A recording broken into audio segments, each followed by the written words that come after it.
Chapter 1758 Girl in White 4. Chapter 1758 Girl in White 4. The Ghost King was indeed very capable. That move alone was enough to intimidate Seven. You! Seeing that things were going south, Seven immediately activated the death wall. But to his surprise, when the girl saw the wall, she only smirked. With a wave of her fair hand, there was a hole in the death wall, as if it was made of paper. She did it so effortlessly. Seven stared at her in disbelief and was astonished. Feng Wu's eyes widened as well. She had no idea that the girl in white could be so terrifying. Meanwhile, Si Basie's eyes lit up when he noticed this. Interesting. The White Fairy, one of the three kings of the land of the Spirit Source, was helping that girl. As far as he knew, the White Fairy was very hard to please, and she was much older than she appeared to be. Si Basie didn't look at the White Fairy. Instead, he kept his gaze on Feng Wu. He wondered what the girl had done to deserve the fairy's favor. He wanted to look away, but he couldn't. Meanwhile, in the cave, Seven and the White Fairy were exchanging blows. Thump, thump, thump. Both were exceptionally capable. Strictly speaking, Seven was the inferior one, but because the White Fairy had only just woken up from the coffin, she hadn't recovered her full power yet. Thump, thump, thump. Seven flew backwards after he took several hits and smashed into the wall. Feng Wu's eyes lit up. She knew that Seven was bound to lose this time, so she was studying the girl in white rather than the captain.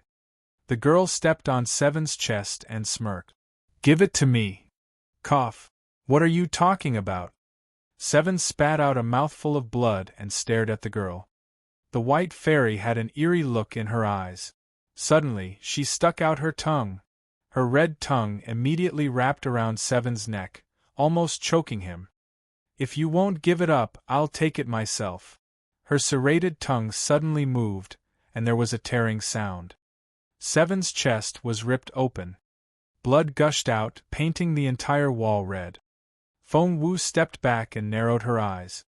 This girl. After Seven's chest was torn open, a streak of black smoke slowly rose out of his body.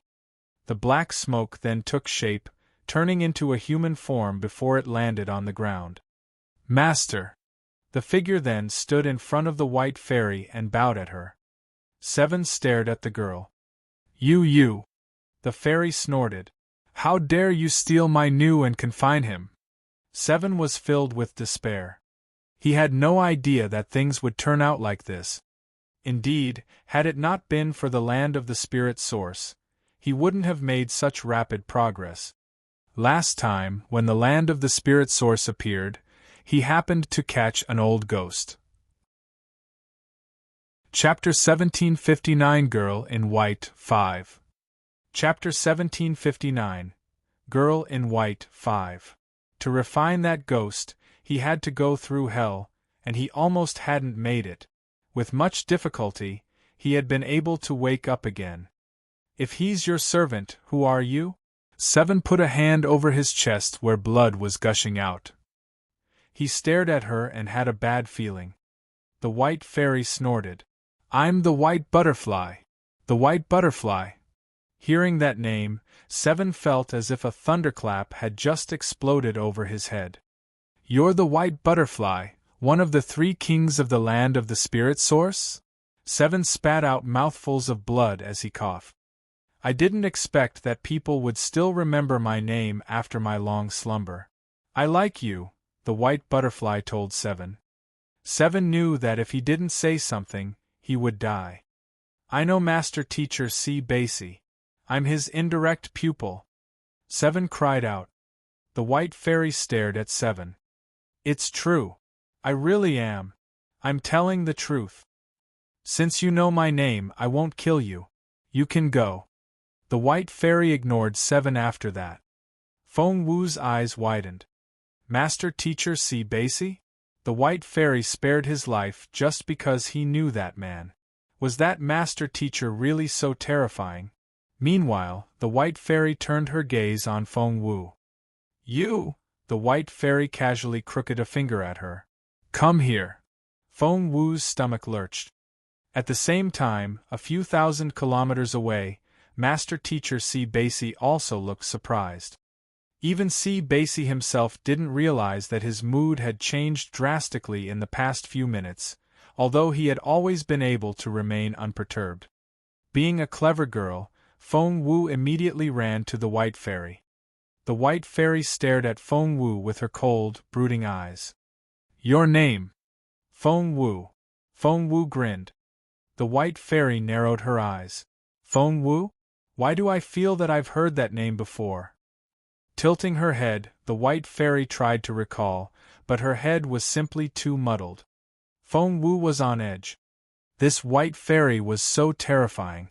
Seven was a spiritual lord, but she handled him as if he was a monkey. Feng Wu knew that she couldn't afford to offend this fairy. Give it to me. She stretched out an open palm to Feng Wu. Feng Wu bit her lower lip and hesitated. Should she give in or stick to her principles? The white fairy stared at Feng Wu with a threatening look in her eyes.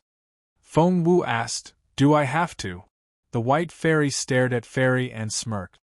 Before she could say anything, the ghost known as Nu snorted. How dare you? Do you know the consequence of disobeying the fairy? Feng Wu asked, What would that be? Before Nu could answer, the white fairy silenced him with a wave of her hand. So, are you going to go back on your word? You made a promise.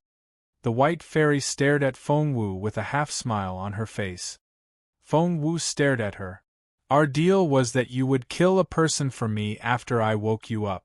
But now that you're awake, not only didn't you help me with the killing, you're also forcing me to give you the seal. I won't stand for it. There was a murderous look in the white fairy's eyes when she stared at Feng Wu. How dare you defy me? Meanwhile, on a mountain peak less than 50 kilometers away, a teenager in black sat on the very top. With his legs crossed, he looked as tall and straight as a bamboo. He sat there facing the sun and with his eyes closed. His fair hands were on his knees with the thumbs and middle fingers pressed together. Spiritual essence danced on his skin like tiny fairies. When he breathed in, the plants around him were covered in frost. When he breathed out, the plants immediately withered. Everything about this teenager suggested that he was unmatched. If Feng Wu were there, she would have blurted out his name. Jun Linyuan. Chapter 1760. Chapter 1760. Chu Fengshao, the third senior brother, 1. The white fairy stared at Feng Wu and smiled coldly. Are you reasoning with me? Feng Wu said, So, are you saying that you're not reasonable? The white fairy gave Feng Wu a sympathetic look and shook her head. With my advantage over you, I don't need to be reasonable. Don't you get it? Of course Feng Wu knew that. I thought you were different. Feng Wu frowned. The white fairy gave Feng Wu a half-smile. Why would you think that? Feng Wu blinked innocently. Because you're pretty. How can someone as good-looking as you be unreasonable? At first, the atmosphere had been so tense that a battle could start at any moment. Sapphiro clenched her fists in excitement outside the cave, and Seven was equally excited. But Seven wasn't what he used to be. Having lost his death wall, he was now greatly emaciated. Next to the white fairy, Nu stared at Feng Wu as if she was already dead. After all, the white fairy could kill Feng Wu as easily as snapping her fingers. At the same time, the white fairy kept her unblinking gaze on Feng Wu. Other people would have been scared to death by her gaze, but Feng Wu was still smiling. Are you saying that I'm pretty? The white fairy murmured. Feng Wu smiled. That's right. You're very pretty, especially your eyes. They're like snow lotus on an iceberg and bright stars in the night sky. They almost take my breath away. Feng Wu actually hadn't come up with these words herself. They were fed to her by Little Phoenix. Are you sure I can say that? Feng Wu asked Little Phoenix in her head. She had no idea why Little Phoenix told her to say those things, but the bird told her decisively that if she said them, she would be all right. Little Phoenix told her to keep an eye on the fairy's facial expression, and the bird was right. The white fairy was indeed deep in thought, and she seemed to be cherishing some pleasant old memory. Who and what was on her mind? Feng Wu knew that she needed to be very careful with what she said after that. One slip of her tongue and she might be killed.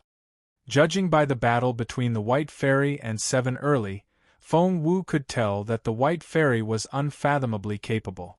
While the White Fairy was lost in thought, Feng Wu took a step back, then another. If it was possible, she would like to run away from this cave. Seeing this, Nu reminded the White Fairy, "Master? Master?" That immediately woke the White Fairy up from her pleasant memory. Seeing the frown on her face, Feng Wu was alarmed. No, the fairy was going to lose her temper.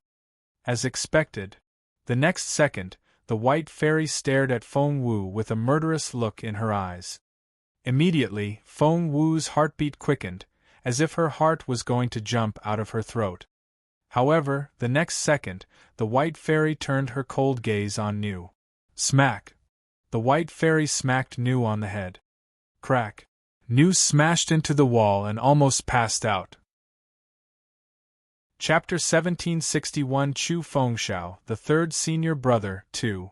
Chapter 1761 Chu Fengxiao, the Third Senior Brother, 2. I didn't say you could talk. The White Fairy was angry. Feng Wu sighed inwardly. That memory had to be very important to the White Fairy. That was why she couldn't tolerate any disturbance, since it would ruin the atmosphere for her. Intimidated, Nu didn't dare to say another word. His eyes were filled with fear. But the White Fairy was still angry. She then turned her emotionless gaze on Feng Wu and asked, "Who on earth are you? Why did you compliment my eyes?" Feng Wu urged Little Phoenix, "Hey, what do I say? How should I answer her?" But Little Phoenix had become very quiet. Why wouldn't the bird say anything? Her silence made the White Fairy suspicious. The next second, she charged at Feng Wu and grabbed her by the neck, an infuriated look in her eyes. That look could burn one to ash.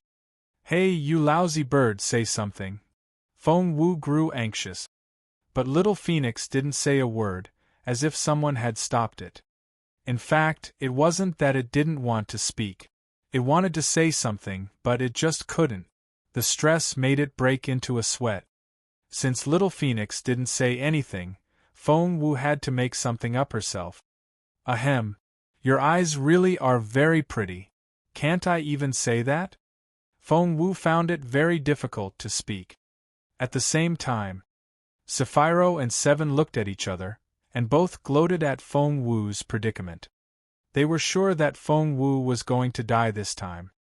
Sapphiro's tongue was almost recovered, so she gritted her teeth and said, "I knew it. There's no way that the White Fairy would like Feng Wu. She's doomed this time." Seven nodded. Ever since he had been deprived of the Death Wall, Seven was full of rage toward this world. Meanwhile, in the cave, the White Fairy choked Feng Wu and yelled angrily, "Speak! Who told you to say that? You've seen Chu Fengxiao, haven't you? Where is he? Tell me." Chu Fengxiao. Feng Wu was dumbfounded.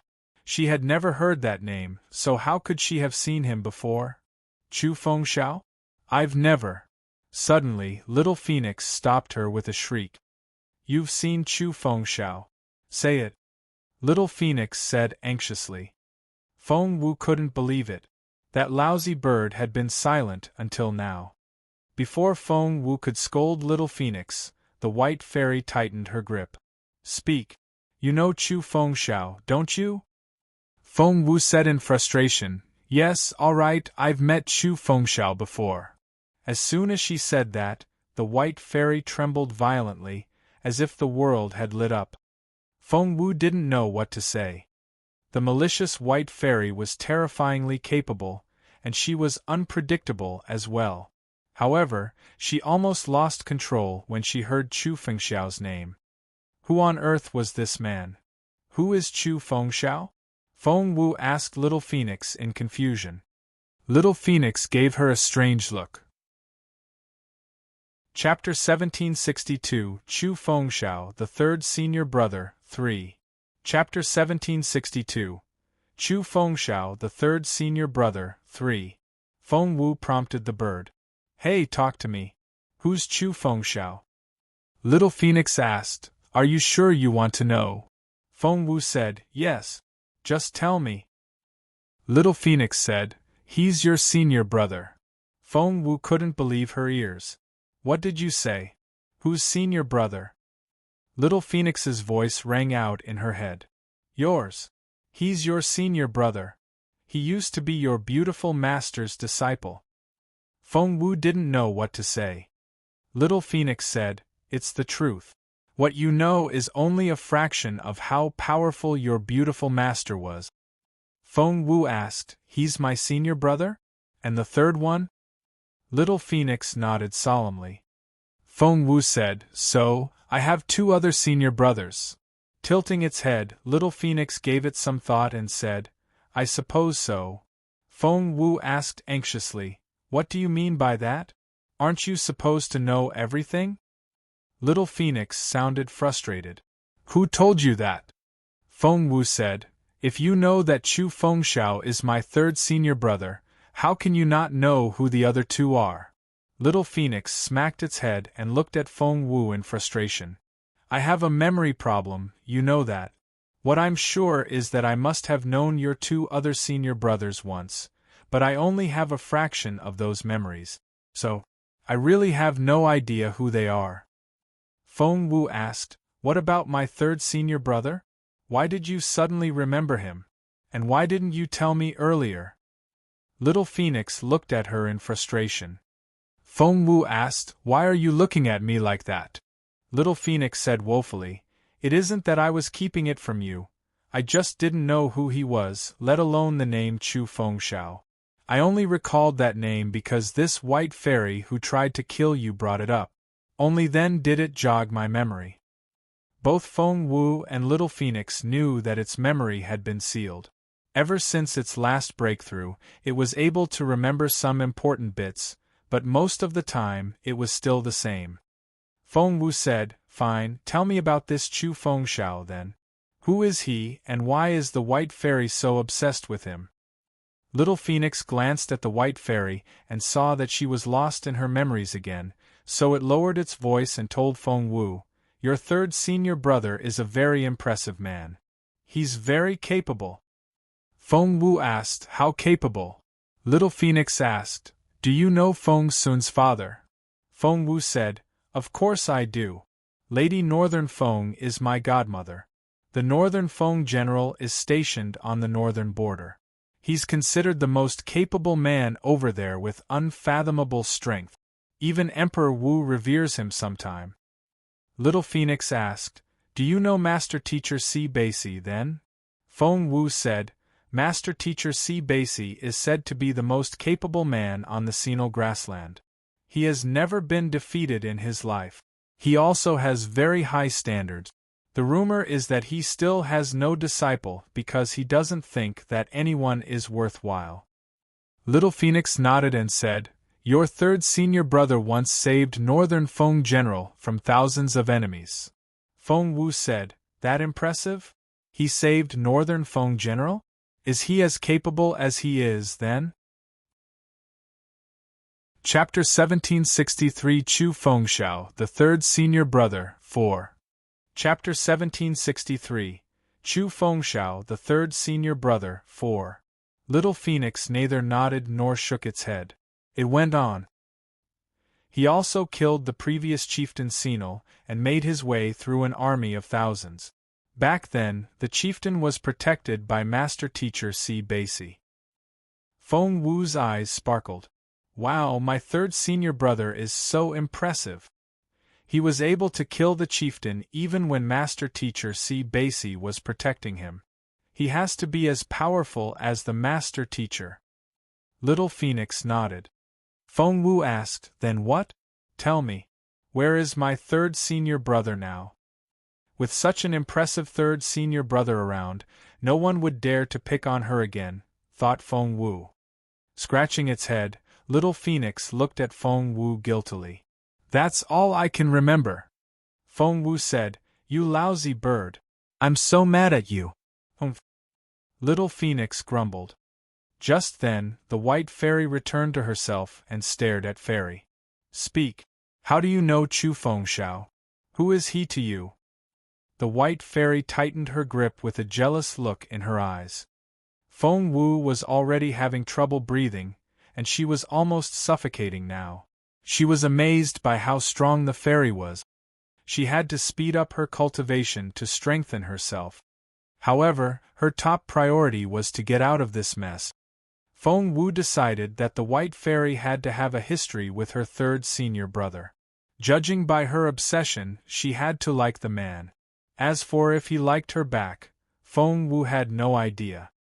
She said, How am I going to tell you if you don't let me go? Master Teacher Si Baisi had lost interest in Feng Wu. He decided that the girl was only lucky and had a glib tongue. He thought it was time to look away. However, before he could do that, the name Chu Fengxiao came up. Chu Fengxiao, how could Master Teacher Si Baisi forget that name? He was the only swordsman who had ever defeated Si Baisi. Therefore, he shifted his attention to the white fairy. She stared at Feng Wu and said, Speak, or I'll throttle you right now. The white fairy let go of Feng Wu. Cough. Feng Wu coughed for a while before she could breathe normally again. She then said, Chu Fengxiao. I met him before, when I was very little. She chose her words carefully. She knew how terrifying a jealous woman could be. The white fairy showed so much emotion toward the name Chu Fengxiao, so Feng Wu had to avoid being seen as a competitor. Therefore, the mention of her childhood would be the safest. It was when I was 8, no 7. Feng Wu had a solemn look on her face. Indeed, the white fairy seemed less angry. Bingo! Resting against the wall, Feng Wu readjusted her spiritual essence as she made up her story. The uncle was injured. He had a beard, dirty hair, and a scar on his face. No! The white fairy stared at Fairy. That couldn't have been Chu Fengxiao. You're mistaken. Feng Wu said, I see. That uncle wasn't Chu Fengxiao.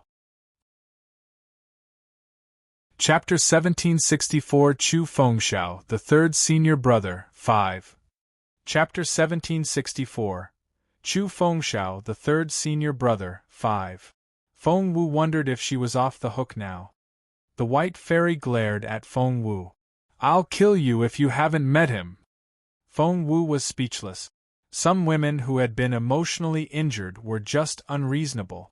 This white fairy was like a goddess of revenge. Feng Wu said, How am I supposed to prove that the uncle I knew was Chu Fengxiao? The white fairy tossed her a piece of charred wood. Draw. Feng Wu was about to say something, when the white fairy threatened her. If your drawing doesn't convince me, I'll kill you. Feng Wu didn't know what to say. She threw a dirty look at the white fairy, but had no choice but to do as she was told. Holding the stick like a pen, Feng Wu stood in front of the wall, looking distressed. A short distance away, Sapphiro smirked. Feng Wu, stop lying about knowing Chu Fengxiao. Do you even know who that is?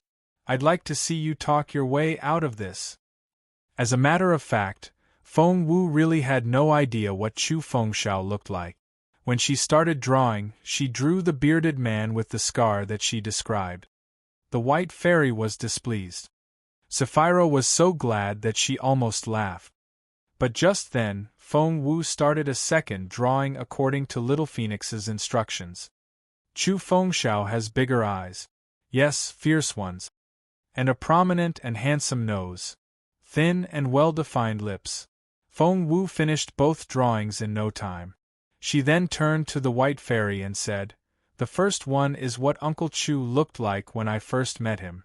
The second one is how he looked after he recovered. He looked distressed in the first drawing and exceptionally handsome in the second one. The white fairy stared at the second one and looked infatuated. Her mind seemed to have wandered off somewhere. Tears welled up in her eyes and she seemed to be in pain. When she raised her hand to caress the drawing, tears rolled down her cheeks, dampening her clothes. Feng Xiao, my Feng Xiao, why were you injured? Feng Xiao, who did it? Who did this to you? The white fairy cried.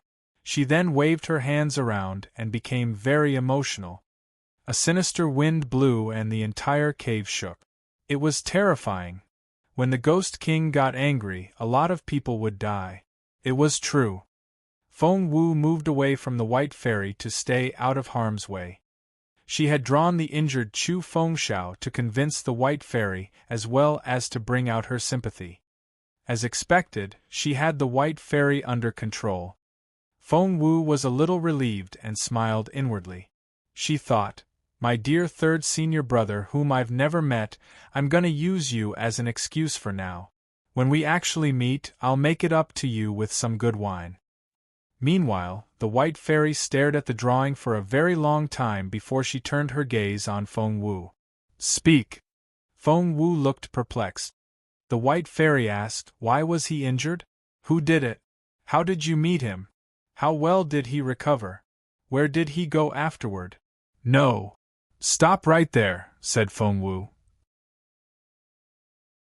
Chapter 1765 Chu Fengxiao, the Third Senior Brother, 6. Chapter 1765 Chu Fengxiao, the Third Senior Brother, 6. Feng Wu raised a hand to stop the white fairy. How am I supposed to answer those questions all at once? Come over here so we can talk. Feng Wu patted the spot next to her, where some dried grass lay. The white fairy frowned and was about to lose her temper. This girl was so disrespectful. Feng Wu said grumpily, Uncle Chu Fengxiao used to sit down by the wall and tell me stories. He said he didn't like looking up at other people. Sister, are you not like that? The white fairy loved Chu Fengxiao to the bone. Hearing that, she immediately snorted. I'm not like that? Says who? After that, she walked up to Feng Wu and sat down against the wall. Both Si Baisi in the distance and Seven and Sapphiro just outside the cave were utterly surprised. That was the terrifying Ghost King. One sweep of her sleeve, and Feng Wu could turn to ash. But when Feng Wu told her to sit down next to her, she did as she was told. And when they sat down, they started chatting. Suddenly, they didn't look like enemies anymore. This Feng Wu. Thousands of kilometers away, Master Teacher Si Baisi looked surprised again. There was something indescribable about this girl. She seemed to have the ability to resolve the most intense conflict and turned her worst enemy into her friend. No one else could do that. Master Teacher Si Baisi had seen much of the world, but this was the first time he had ever seen someone like her. He was pleasantly surprised. Feng Wu had no idea that Master Teacher Si Baisi was studying her. Right now, all her attention was on the white fairy. Speak, she urged Feng Wu. Feng Wu said, She made up the whole story. This was the first time she had heard about Chu Fengxiao, so of course she hadn't met him before. However, she was as good a storyteller as she was an actress. Therefore, she made up a story about a swordsman running into Feng Manor after he was injured and being saved by a 7-year-old girl, who then brought him food and water every day. The white fairy was interested in anything to do with Chu Fengxiao, and she hung on Feng Wu's every word. When Feng Wu finally finished the story she made up, the white fairy started asking questions again. Who injured him? Feng Wu shrugged. Auntie, I was only 7. How am I supposed to know that? The white fairy glared at Feng Wu. What did you just call me? Feng Wu said, I mean, sister. Uncle Chu let me call him uncle. I'll call you sister, all right? Humph. The white fairy was a little appeased and let the matter drop. If he was injured in the Junwu Empire, the culprit had to be from there. Humph. Once I destroy the Junwu Empire, I'll take revenge for him. Feng Wu's eyes widened.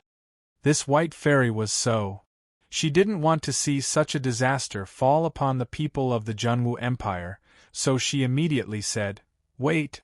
I think Uncle Chu mentioned a surname. I wonder if it had anything to do with his enemy. What was it? Tell me. Chapter 1766, Chu Fengxiao, the Third Senior Brother, 7. Chapter 1766, Chu Fengxiao, the Third Senior Brother, 7. Tilting her head, Feng Wu pretended to try to remember. I think he mentioned something about left or right. Uncle Chu Fengxiao talked about 9 major clans or something like that. They ambushed him. The white fairy glared at Feng Wu. Left or right? Are you an idiot? Left is Zhua, that's one of the 9 major clans of the Junwu Empire. Feng Wu said, Oh really? Was it the Zhua family? Maybe I was too young and heard wrong. With a wave of her hand, the white fairy said decisively, I'm sure of it. It has to be them. Back when I was with him, he didn't like the Zhua family. It had to be one of them. Feng Wu didn't know what to say. It didn't make sense. Because her third senior brother didn't like the Zhua family, it had to be them who injured him. That didn't make sense at all. However, it would do Feng Wu good if the white fairy hated the Zhua family, so she wanted to keep things that way. She said, Oh, I see. That family is very influential in the Junwu Empire. Their daughter Zhua Qingluan is a genius. She's already a spiritual lord. Humph. A spiritual lord is nothing. The white fairy threw a dirty look at Feng Wu. Didn't you save Chu Fengxiao? He always repays those who help him, so didn't he teach you anything? A little help would go a long way for you. Feng Wu said, The white fairy grew suspicious and narrowed her eyes. He really didn't teach you anything. Feng Wu immediately asked Little Phoenix, Hey, I think the fairy is suspicious. What do I do now? Little Phoenix said, I'm trying, but I just can't remember what Chu Fengxiao was good at. Gosh, it was so many years ago. I just can't remember. Little Phoenix smacked its own head. Meanwhile, the white fairy kept her gaze on Feng Wu and grew even more suspicious. Feng Wu snorted. Uncle Chu wasn't nice at all. That immediately set the white fairy off. What did you say? Say that again, I dare you. Right away, dust filled the air, and the sinister wind chilled Feng Wu to the bone. It gave her the creeps. Feng Wu raised her chin and said, It's true. Uncle Chu Fengxiao bragged about how capable he was and that he could do everything. In fact, he only taught me to read and write. There was nothing else. I was so mad. The white fairy gave Feng Wu a strange look. Feng Wu was alarmed and wondered if she had said something wrong, because the fairy was looking at her like she was a little idiot. She cringed. The white fairy stared at Feng Wu and said, You little fool. Feng Wu looked perplexed. The white fairy said, He taught you how to draw, didn't he? Actually, it was her beautiful master who had taught Feng Wu. Seeing the confident look on the white fairy's face, however, Feng Wu could only nod. The white fairy snorted. I knew it. Fengxiao was the best painter. No one was his match in that aspect. What he taught you is enough to sustain you for a lifetime. What more do you want? Feng Wu didn't know what to say. Her third senior brother had to have learned from her beautiful master, and since she had as well, they had similar styles. Hence, the white fairy was mistaken. However, Chapter 1767, Feng Wu's Powerful Patron, 1. Chapter 1767, Feng Wu's Powerful Patron, 1. Of course Feng Wu wouldn't point her in the right direction. Therefore, Feng Wu nodded repeatedly. That's right. Uncle Chu was indeed the one who taught me how to draw. She didn't mean to call her third senior brother Uncle Chu, but she knew that if she didn't address him that way, the white fairy would consider her a love rival, and she would be doomed. As expected, after hearing Feng Wu's Uncle Chu, the white fairy was much nicer, and behaved like a kind aunt. The white fairy couldn't stop smiling when she talked about Chu Fengxiao, and she looked very proud. The world only knows him as an expert swordsman with unfathomable cultivation, but what they don't know is that he's an exceptional painter. Feng Wu looked intrigued and asked with sparkling eyes, "Really? Why haven't I heard of him before?" The White Fairy said, "Of course you haven't. He uses another name for his paintings, Wind Moon." The White Fairy sounded very proud. Wind Moon is known as Master Wind, and a single painting of his can be worth a fortune. One can't just buy it with money, because his paintings contain swordplay manuals, and you can improve greatly if you can figure out a fraction of what the paintings contain. You haven't heard of him because you're too young. All the older generations know who he is. Master Teacher C. Basie nodded. Wind Moon was indeed a great painter, and he had known all along that he was Chu Fengxiao. Seeing Feng Wu's sparkling eyes, the White Fairy said proudly, "Do you think painting is all he can do? You can't be any more wrong. Apart from drawing, Fengxiao is an expert sculptor as well. Your Junwu Empire still keeps his Sunshine Mountain as a national treasure. He was of high birth and used to be a prince of the Nanchu Empire, but he had no interest in the throne. All he wanted was to live a carefree life. He made great achievements in poetry, music, and seal cutting. Once he sets out to do something, he devotes himself completely to it. He's an expert in so many fields and excels in all of them. He only learned swordplay later, after he grew tired of being a cultured scholar. When he picked up swordplay, he was already 18. People say that 18 is too old to start learning swordplay, but you know what? Fengxiao just put everything else down and started from scratch. When he learned calligraphy, he immediately created his own style and became a master. And his paintings are so unique that they're treated as national treasures.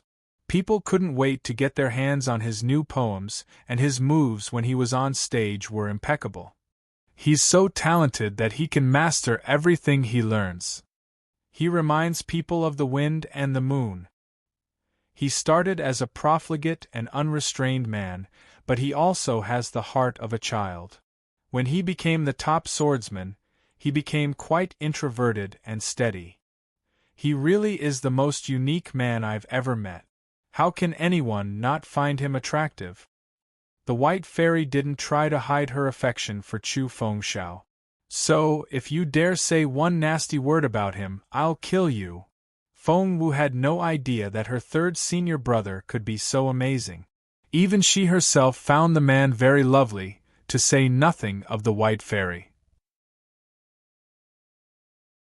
Chapter 1768, Feng Wu's Powerful Patron 2. Chapter 1768, Feng Wu's Powerful Patron 2. He started at 18 and became the top swordsman.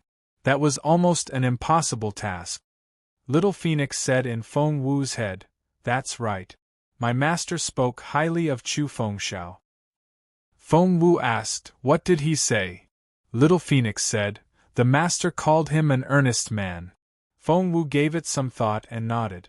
Only an earnest man could be so devoted and focused in everything he learned, which was how he was able to comprehend everything so thoroughly. Little Phoenix asked, "Do you remember the windy sword intent the master taught you?" Feng Wu said, "I do. It's just that my beautiful master never allowed me to use it, saying that it wasn't time yet." Little Phoenix looked at Feng Wu and said earnestly, "The master taught Chu Fengxiao the windy sword intent as well. He mastered it and became the best swordsman of his time." Feng Wu looked perplexed. Little Phoenix said, "The master said that it wasn't time yet because your moves weren't fast enough for your sword intent. After all, you were still a child. It was natural that you couldn't comprehend everything." Feng Wu said, "Really?" Little Phoenix said, "If I'm right, this White Fairy should be the sword spirit of Chu Fengxiao's Merry Sun sword." Feng Wu said, "She's a sword spirit?" That was a surprise. She had always thought that the White Fairy was a girl who had grown up with her third senior brother. It never occurred to her that she would be a sword spirit. Little Phoenix told Feng Wu in a serious voice, The sword spirit of your fallen star sword has always been muddle-headed and isn't intelligent enough. If the white fairy can refine the sword spirit for you, it'll benefit you greatly. Feng Wu rubbed her chin. I don't think that'll be very easy to achieve. Chu Fengxiao was all that the white fairy cared about. She probably wouldn't care about anything else. The white fairy glanced at Feng Wu and asked, Hey, what are you thinking? Are you doubting me? She was happy to talk about Chu Fengxiao, so despite the serious look on her face, she wasn't angry. Feng Wu searched her memories, and soon, her eyes lit up. Actually, Uncle Chu didn't just teach me how to draw, he taught me how to wield a sword as well, although only 3 stances. What? The white fairy's eyes lit up. Show me the stances now. That was what Feng Wu had been waiting for, so she nodded. Sure. The beautiful master had created the fallen star swordplay according to Feng Wu's talent, and it was to be used together with the fallen star sword. However, he fell back into his long slumber after teaching her 3 stances, which were all Feng Wu could demonstrate now. The first stance, Sword of the Other World. The second stance, Star and Moon. The third stance, Fatal Thunder. The white fairy stared at Feng Wu and murmured, The swordplay only has 3 stances, but each stance is more powerful than the previous one, and the sword intent keeps increasing. Are there any more? She studied Feng Wu's face. Feng Wu shook her head. No, that's all. The white fairy sighed. Chu Fengxiao is indeed as capable as he's said to be. Although there are only 3 stances, they're so well balanced that you can't find any weaknesses in them. What's more important is that the sword intent can increase. These 3 stances are enough to enable you to kill someone several levels higher than you. Feng Wu nodded. That was true. Chapter 1769, A Great Opportunity, 1. Chapter 1769, A Great Opportunity, 1. The white fairy said, I'm a sword spirit, but I'm not as good as him in terms of sword intent, not by any means. Feng Wu thought, the swordplay was created by my beautiful master, not my 3rd senior brother. Of course you're not as good as my beautiful master. I have no idea where he is now, the white fairy smiled wryly. Feng Wu wondered how the white fairy became one of the ghosts kings of the land of the spirit source when she was the sword spirit of the Merry Sun sword. What happened between her and Feng Wu's 3rd senior brother? It had to be a very long story. But Feng Wu knew that the white fairy would never tell her. Your swordplay is perfect and no one should tamper with it. However, your sword spirit is too dumb, said the white fairy. Since Chu Fengxiao taught you the swordplay, I must train your sword spirit. That suited Feng Wu's intent perfectly well. She had been waiting for the white fairy to say that. However, is my sword spirit dumb? I find her quite nice. Nice. The white fairy wanted to smack Feng Wu on the head. Your sword spirit is a dimwit with no intelligence at all.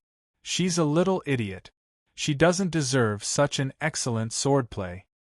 Feng Wu looked as baffled as her sword spirit. What? The white fairy snorted. Since Chu Fengxiao taught you how to use a sword, I have to leave my mark as well. I'm doing it, with or without your permission. Feng Wu said, All right. Little Phoenix was cracking up in the ring space. The white fairy had fallen right into Feng Wu's trap. If she knew that this was all part of Feng Wu's plan, she would be furious beyond measure. The white fairy glared at Feng Wu. And why do you look so reluctant? Do you know what it will cost me to train your sword spirit? Feng Wu said, Well, if the price is too high, maybe we shouldn't. No. I have to be part of Chu Fengxiao's swordplay. If you try to stop me, I'll kill you. The white fairy threatened her. Feng Wu said in a pitiful voice, All right. The white fairy then grabbed the fallen star sword from Feng Wu. The next second, she disappeared from sight. The fallen star sword suddenly flew out of Feng Wu's hand and started flying around in midair. The fallen star sword was connected to Feng Wu's soul, so when the sword misbehaved, she spat out a mouthful of blood, feeling as if her insides were boiling. All was silent around them. Seven and Sapphiro were right outside the cave. The two of them looked at each other and hesitated. Sapphiro was the first to react. She poked Seven in the arm. "Go!" Seven looked at her with a frown. Sapphiro stared at Seven. "Have you forgotten my brother's order?" Seven was speechless. Sapphiro said, "Seven, don't tell me you've forgotten who you are. That white ghost can't be that scary." Of course Seven hadn't forgotten. How could he? At that thought, Seven tightened his grip on his sword, which hummed a little. Feng Wu! Seven charged at Feng Wu, moving like a shooting star. He put all his energy into that strike. Sword energy filled the air. And it was aimed right at Feng Wu. Chapter 1770 A Great Opportunity, 2. Chapter 1770 A Great Opportunity, 2. Thousands of kilometers away at the center of the land of the spirit source, Master Teacher C. Basie suddenly opened his half-lidded eyes. The girl was in danger. He was so far away that even if he wanted to interfere, he wouldn't be in time. After seeing all there was to see in the world, this formidable man regretted, for the first time, not making a move early enough. So be it. Master Teacher C. Basie sighed inwardly. If the kid managed to survive this, he might consider taking her in as an indirect disciple. However, he didn't find it very likely that she would dodge that fatal strike from Seven. After all, it was the most powerful stance of a powerful spiritual lord. Whoosh! The air seemed to tear before that force. It was such fierce energy. Murderous intent filled the air, and there was a ferocious look in his eyes. Whoosh! The sword flew through the air, and it was aimed at Feng Wu's throat. It was unstoppable. Die! The sword energy rushed forward like a raging torrent. The blade shone like a streak of lightning. The light almost blinded Feng Wu. The killing intent surrounded Feng Wu and rendered her motionless. She couldn't even lift a finger. Feng Wu's stomach lurched. Knock, knock, knock. Her heart almost jumped out of her mouth. She stared at the sword. The pressure was indescribable, and her heart raced. Whoosh! The shadow of death seemed to have cornered her. Everyone was convinced that Feng Wu was going to die, including Master Teacher C. Basie. Sapphiro smiled wholeheartedly. She was convinced that Feng Wu was going to die. The sword was only 10 centimeters away. Everyone thought that Feng Wu couldn't possibly dodge the attack. Whoosh! At that critical moment, Feng Wu fell back until her body was almost parallel to the ground. Her body was unbelievably flexible. And she was incredibly swift. Whoosh! Seven's sword missed its target. Master Teacher C. Basie looked surprised. The unbelievable angle, her flexible body and her top speed. She would be the perfect candidate to study his graph of the netherworld. She was the genius he had been searching for 4 years. The next second, the most formidable man on the grassland, and the master teacher respected by all the people of the grassland, felt nervous for the very first time. Whoosh! From thousands of kilometers away, a hand struck down, giving off a streak of energy like an erupting volcano. Seven had no idea that he was about to die. Turning around, he pointed his sword at Feng Wu again. Dodging had almost drained her of energy, and it was very difficult for her to do it again. After all, that was a strike from a spiritual lord. Whoosh!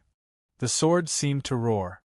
The tip of the sword had almost reached Feng Wu, and there was a resolute look on her face. "Lend your body to me for 100 years, and I'll fend it off for you." The white fairy made an offer. Feng Wu ignored her. "You're going to die," the white fairy bellowed at Feng Wu. Feng Wu smirked and ignored her. Whoosh! The sword was about to reach Feng Wu. Chapter 1771 A Great Opportunity, 3. Chapter 1771 A Great Opportunity, 3. The terrifying sword energy blew at Feng Wu's face, and the pressure was almost suffocating. The look in Feng Wu's eyes was as cold as ice. The beautiful master had told her once that the fallen star sword could fend off a lethal attack, and Feng Wu had always believed him. However, at that critical moment, thump! A streak of white light suddenly flew over and pierced Seven's body. Seven's sword was only centimeters away from Feng Wu's forehead. One more second and he would have killed Feng Wu, but that was something that would never happen. Because he was dead. The White Fairy was astonished. She had tried to use the opportunity to make a deal with Feng Wu, but the girl was so stubborn and just wouldn't give up her body. Humph! However, even without Feng Wu's request, she was still going to help her. As it turned out, it wasn't necessary. Feng Wu was baffled. She stared at Seven in disbelief. Meanwhile, Seven was still in that pose of holding the sword, but he was completely stiff. Feng Wu stuck out a finger and poked his sword. Bang! Seven fell backward. With a thump, he fell down, but he remained in that strange position. Feng Wu and the White Fairy looked at each other, and both looked astonished. Neither had any idea what happened. They couldn't understand how Seven, who was so ferocious a moment ago, suddenly dropped dead. Of course, Sapphiro was the most astonished of them all. The princess was completely baffled. Her eyes were wide open as she stared at Seven's dead body. How did that happen?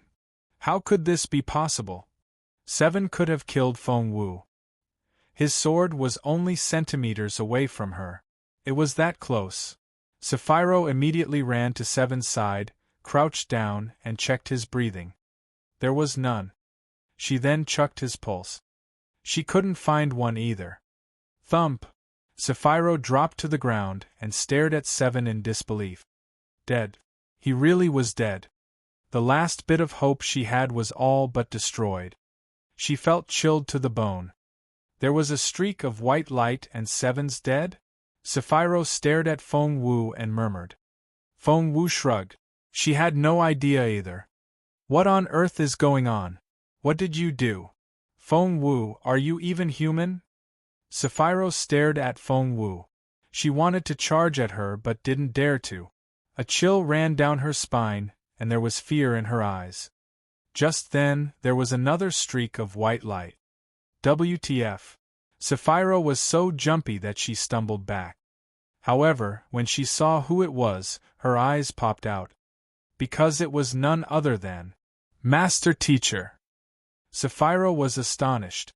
She had no idea that she would see him here. Her body reacted more quickly than her head, and she dropped to her knees.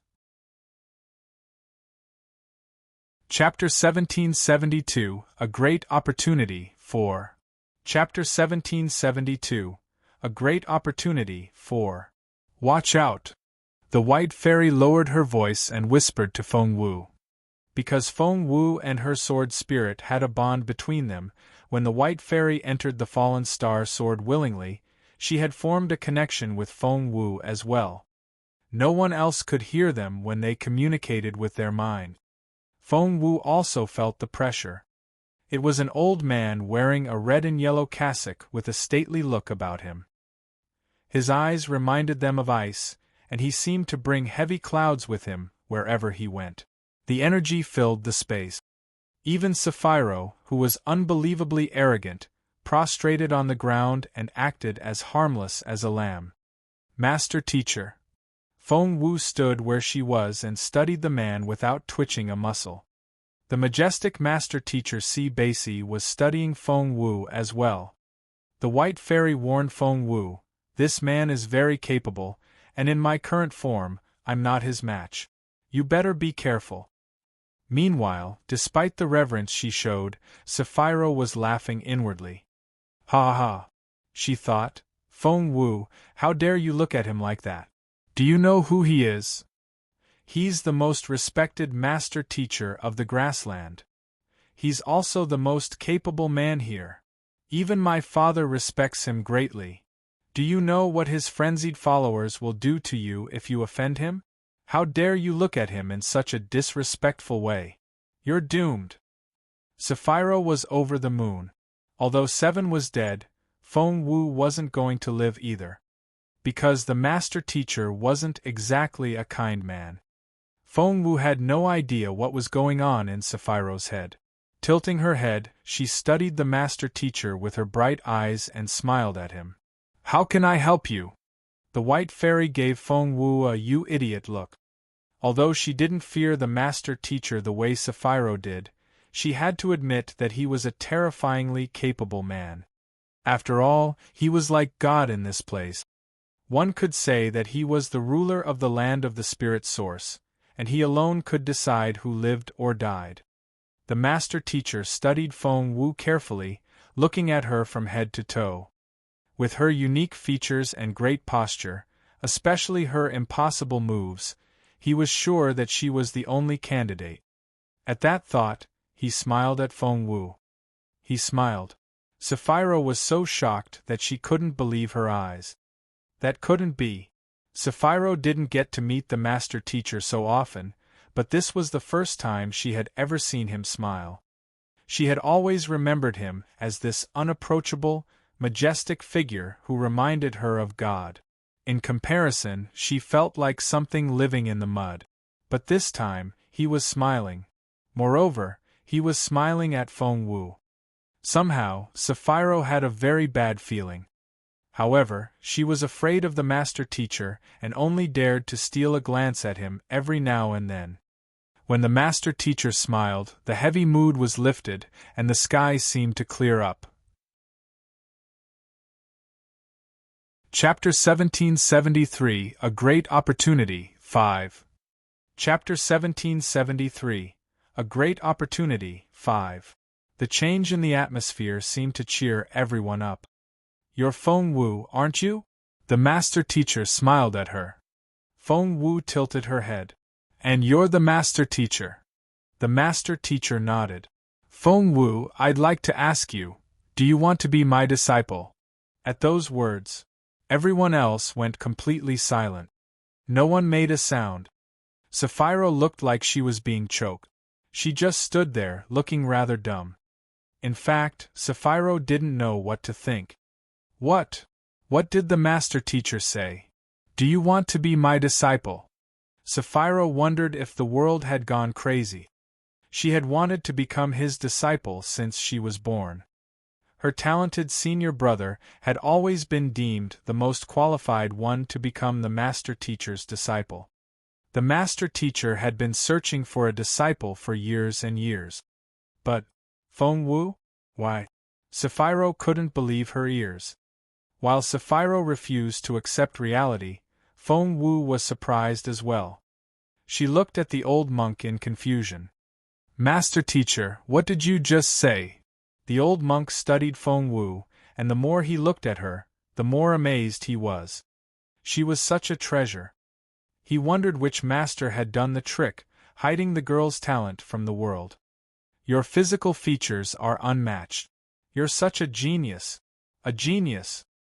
If Master Teacher C. Basie was only interested in having Feng Wu as a disciple in the beginning, after he looked past the deceptive trick and saw how talented she really was, he decided that it had to be her. Yes, he was staring at Feng Wu as if she was an invaluable treasure, the one-of-a-kind type. The look gave Feng Wu the creep. She stepped back and gave C. Basie a strange look. "Hey, kiddo, what are you afraid of? I won't eat you," C. Basie said grumpily. That tone and that look. Sapphira was so angry. This wasn't possible. It shouldn't happen. Sapphira remembered clearly that the master teacher always looked aloof and unattached even when he spoke to her father. He had always looked like a statue in a shrine. But why did he look like an ordinary grandfather when he talked to Feng Wu? No. Something had to be wrong. Feng Wu had no idea how the master teacher treated the others. She only knew that the old man was up to no good. Therefore, she stepped back, stared at the master teacher cautiously, and was ready for a fight. The master teacher looked at Feng Wu in resignation. "You're such a cautious girl, aren't you? Look at him." The master teacher pointed at Seven and said grumpily, "If it weren't for me, you'd be dead now." Feng Wu had her suspicions before, but what the master teacher said confirmed them. Chapter 1774. Chapter 1774. A Great Opportunity. 6. "Was it really you who killed him?" Feng Wu asked with twinkling eyes. The master teacher said proudly, "Yes." Feng Wu said. A streak of white light charged at him from very far away. It then entered his body, and he was dead. The master teacher raised his chin, enjoying the praise. Feng Wu nodded. That was indeed very impressive. The master teacher checked, and looked like an old man trying to lure in a little girl with candy. "So, kiddo, do you want to learn how to do that? If you let me teach you, I guarantee that within 3 years, you'll be able to kill a spiritual lord like slaughtering a dog." Other people might find it a bold statement, but the master teacher meant every word. No one knew exactly how capable the mysterious old man was, for he was the most powerful cultivator in the entire Sinal grassland. All they knew was that he was one of the most advanced cultivators on this continent. The white fairy looked surprised. She then turned her gaze on Feng Wu. Feng Wu communicated with her through her mind. She said, "What? Why are you looking at me like that?" The white fairy said, "What kind of person are you? How can you be so lucky?" Feng Wu was speechless. "I'm lucky," the white fairy said. "You've run into me, the rarest ghost king. Isn't that lucky enough?" Feng Wu pursed her lips. "Do you call yourself good luck?" The white fairy raised her hand to smack Feng Wu. Feng Wu said, "Ahem. Please don't do that. We still have more pressing matters to attend to here." The white fairy snorted and went back to training the sword spirit of the fallen star sword for Feng Wu. Just then, the master teacher asked in an unhurried tone, "Have the two of you reached an agreement yet?" Feng Wu's stomach lurched. "What did you say?" "The white fairy ghost king has entered your sword. You're a lucky girl." The master teacher liked Feng Wu even more, and he smiled at Feng Wu. "Lien the white fairy is one of the 3 villains of the land of the spirit source. In other words, you've tamed one of the 3 ghost kings. Aren't you the lucky one?" One of the 3 ghost kings. Feng Wu had tamed it? A few steps away, Sapphiro, who was still prostrating on the ground, was astonished. How was that even possible? How did Feng Wu do that? What kind of person was she? "Do you want the seed of the spirit source?" What the master teacher said after that shocked Sapphiro. The seed of the spirit source. The seed of the spirit source. Sapphiro was almost in tears. Chieftain Sinal had brought elite members of the entire grassland here. Emperor Wu had also brought elite members of the entire Junwu Empire. What for? They were all here for the seed of the spirit source, which only appeared once every 3 years. But now, the master teacher was asking Feng Wu in the most careless tone if she wanted that seed. Anybody would say yes. Sapphiro stared at Feng Wu with bloodshot eyes. If Seven was still alive, he would have jumped to his feet as well. But Feng Wu wasn't as excited as Sapphiro. Instead, she looked rather alarmed. Staring at the master teacher, she asked coldly, "The seed of the spirit source? What's that?" Little Phoenix had told Feng Wu about how impressive the seed of the spirit source was, but Feng Wu still needed to hear an affirmative answer. Crossing his hands behind his back, the master teacher smiled at Feng Wu. "It's a great opportunity.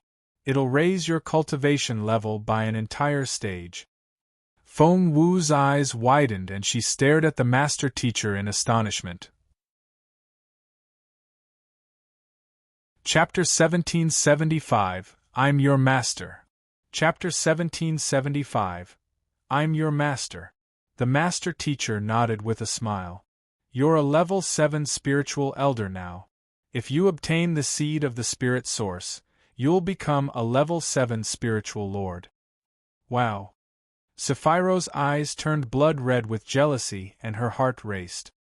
At the same moment, Feng Wu. She would be lying if she said that she wasn't excited. Feng Wu clenched her fists in her sleeves to fight back her excitement. An entire stage. As a level 7 spiritual elder, she had enough power to handle someone like Zhuo Qingyu, but she still had a long way to go to catch up with Zhuo Qingyuan. She still had to get revenge for her beautiful master, and her once destroyed ability, and her damaged reputation, and the opportunities she had been deprived of. Although Feng Wu seldom mentioned it, she had never forgotten any of them. She had kept her silence because she wasn't strong enough yet. At the thought of the family she wanted to protect and the dignity she needed to get back, Feng Wu clenched her fist. Is the seed of the spirit source really as powerful as you say? The master teacher nodded. Feng Wu asked, will it really be able to raise my level by a whole stage? The master teacher nodded again. Feng Wu asked, in that case, how am I going to get it? Sapphiroh stared at Feng Wu as if she had heard the most insane words. How dare she ask that question? The seed of the spirit source was something only Ranmil had a chance at. Feng Wu? Who the hell did she think she was? Feng Wu looked at the master teacher and asked in a serious tone, Master teacher, how can I get the seed of the spirit source? The master teacher smiled at Feng Wu and said casually, that's easy. Become my disciple, and the seed of the spirit source is yours. With a wave of his hand, a seed the shape of a golden lotus floated into the air. The plump golden seed gave off some very dense and pure spiritual essence. Once one saw it, they couldn't look away. The seed of the spirit source. Sapphiroh was so jealous that her eyes popped. All Feng Wu had to do was become his disciple. The seed was an incredible treasure that could raise one's cultivation level by an entire stage. But to become the master teacher's disciple was an even rarer chance than obtaining the seed. It could be considered the greatest opportunity of all time. And Feng Wu had been granted both of them. Was she even human? No living person should be that lucky. Sapphiroh stared at Feng Wu.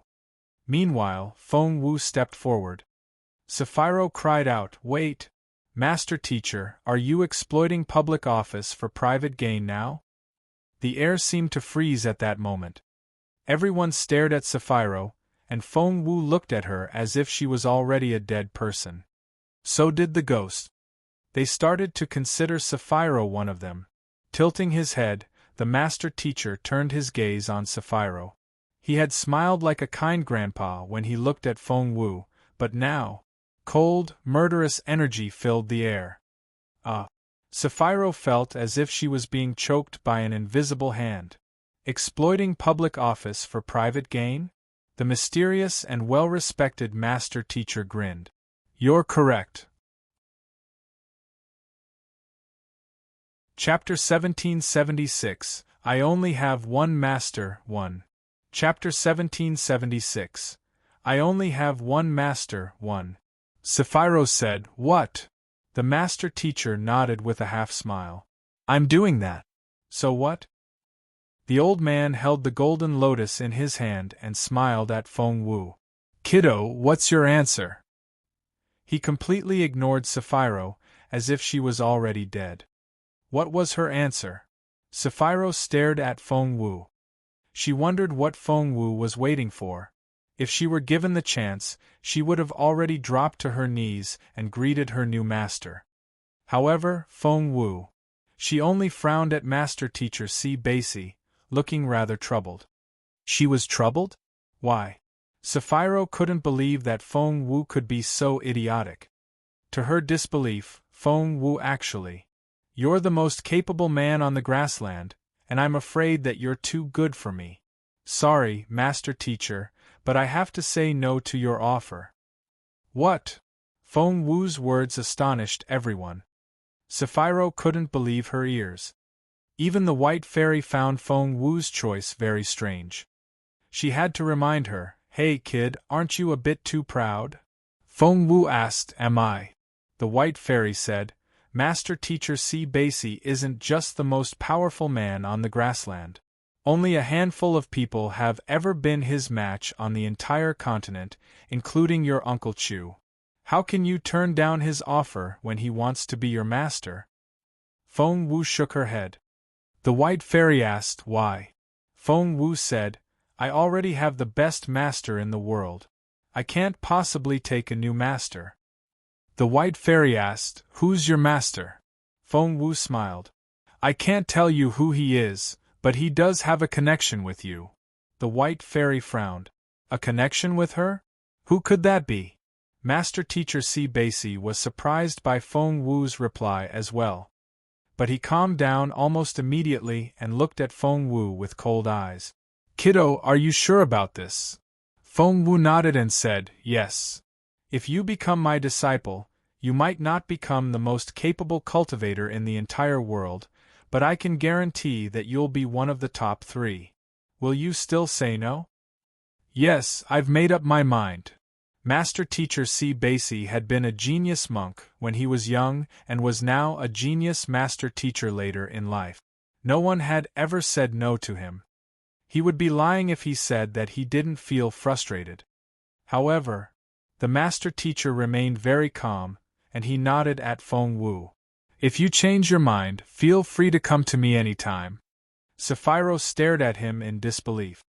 No, this can't possibly be happening. Isn't he supposed to be the most aloof cultivator who's beyond everyone's reach? Feng Wu turned him down. Why doesn't he just kill her? Thought Sapphiro. But the master teacher wasn't angry at all. Instead, he smiled at Feng Wu as he spoke. Feng Wu nodded with a smile. All right. But she would never change her mind. For as long as she lived, the beautiful master would be her one and only master. The tombs will appear in Shilu Mountain in 2 hours. Before he left, the master teacher couldn't help but give Feng Wu a hint. After that, he promptly left. He agreed that Feng Wu had great potential, but that was about it. She wasn't the only one out there. Chapter 1777, I Only Have One Master, 2. Chapter 1777, I Only Have One Master, 2. Nuts. You're nuts. Sapphiro threw a dirty look at Feng Wu before dashing off. The White Fairy was speechless. What kind of princess is she? I'm gonna kill her. Feng Wu cleared her throat. I mean it. I'm not joking. The White Fairy threw a dirty look at Feng Wu. Do you know how jealous other people will be if they hear that C. Basie wants to take you as his disciple? If that princess tells other people about it, you'll die.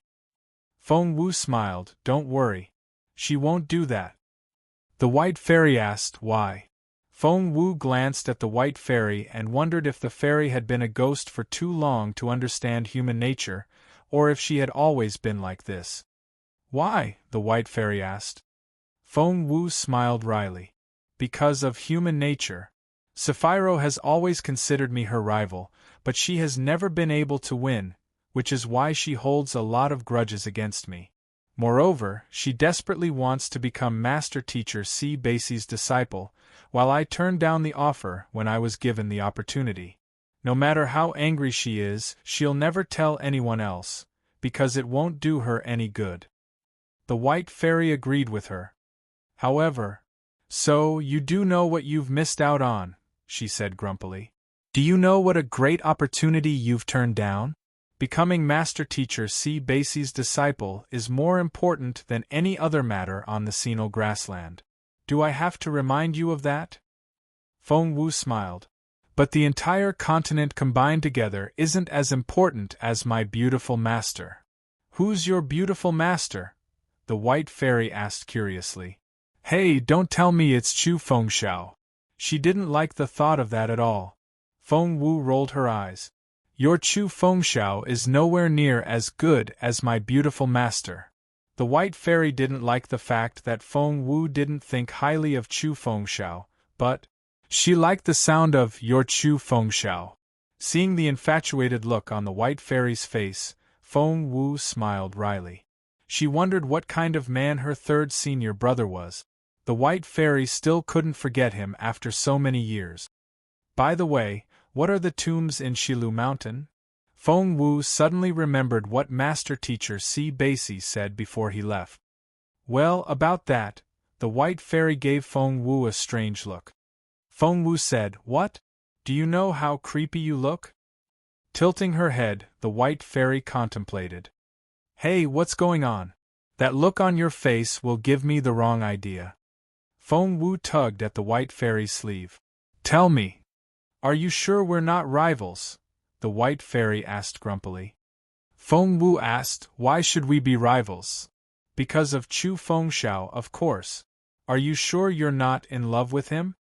The white fairy stared at Feng Wu with the most serious look in her eyes. Feng Wu rolled her eyes at her. How can I possibly be in love with him? Even my beautiful master is a more likely candidate. I'd rather fall in love with Jun Linyuan than with Chu Fengxiao. Jun Linyuan? Where have I heard that name before? The white fairy searched her memory, then suddenly clapped her hands. That's right.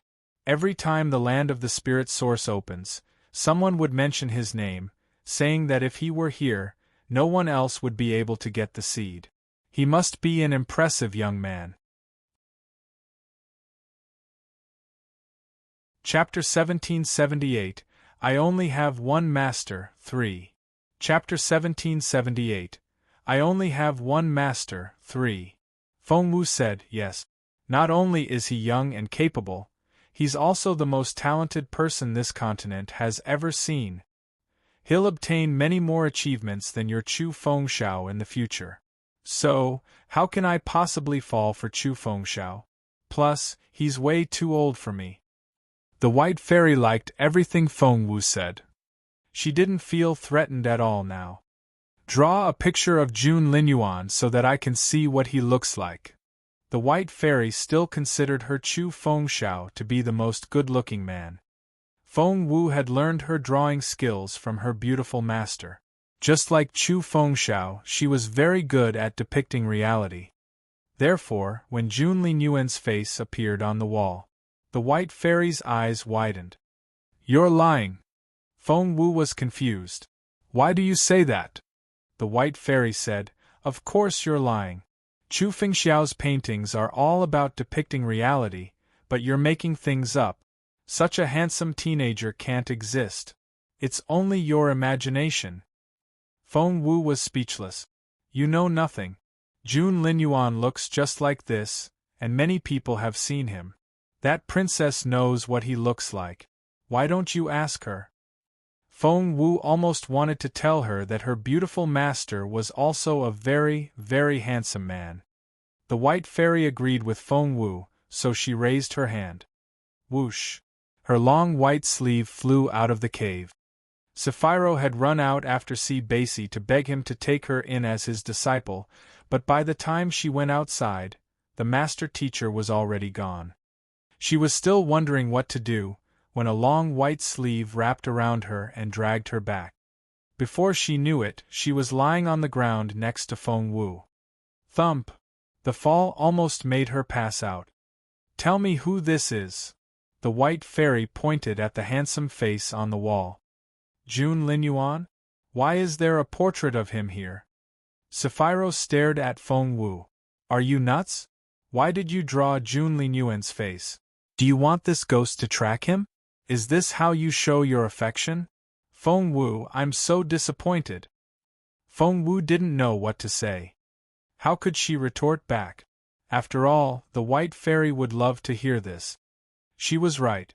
The white fairy found the portrait dubious at first, but after hearing what Sapphiro said, she believed that Feng Wu was in love with Jun Linyuan and was much more reassured. The truth was that although Feng Wu was still a teenage girl, she was pretty enough to make all women feel threatened. You can go now. The white fairy gave a swift wave of her hand, and Sapphiro was nowhere to be seen. Feng Wu didn't know what to say. The woman might look like a lofty fairy, but she was in fact a merciless fiend, someone she couldn't afford to offend. Fine, I'll believe you for now.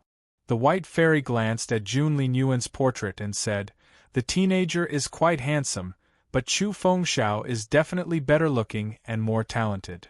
Feng Wu nodded repeatedly. Although the White Fairy wasn't as good as Master Teacher Si Basi, she still wasn't someone Feng Wu could easily defeat. She was quite a terrifying figure. The White Fairy said, "All right. Since you're not my love rival, you're kind of a friend now. I don't mind giving you the opportunity. But remember this, you owe me one." Chapter 1779, I Only Have One Master, 4.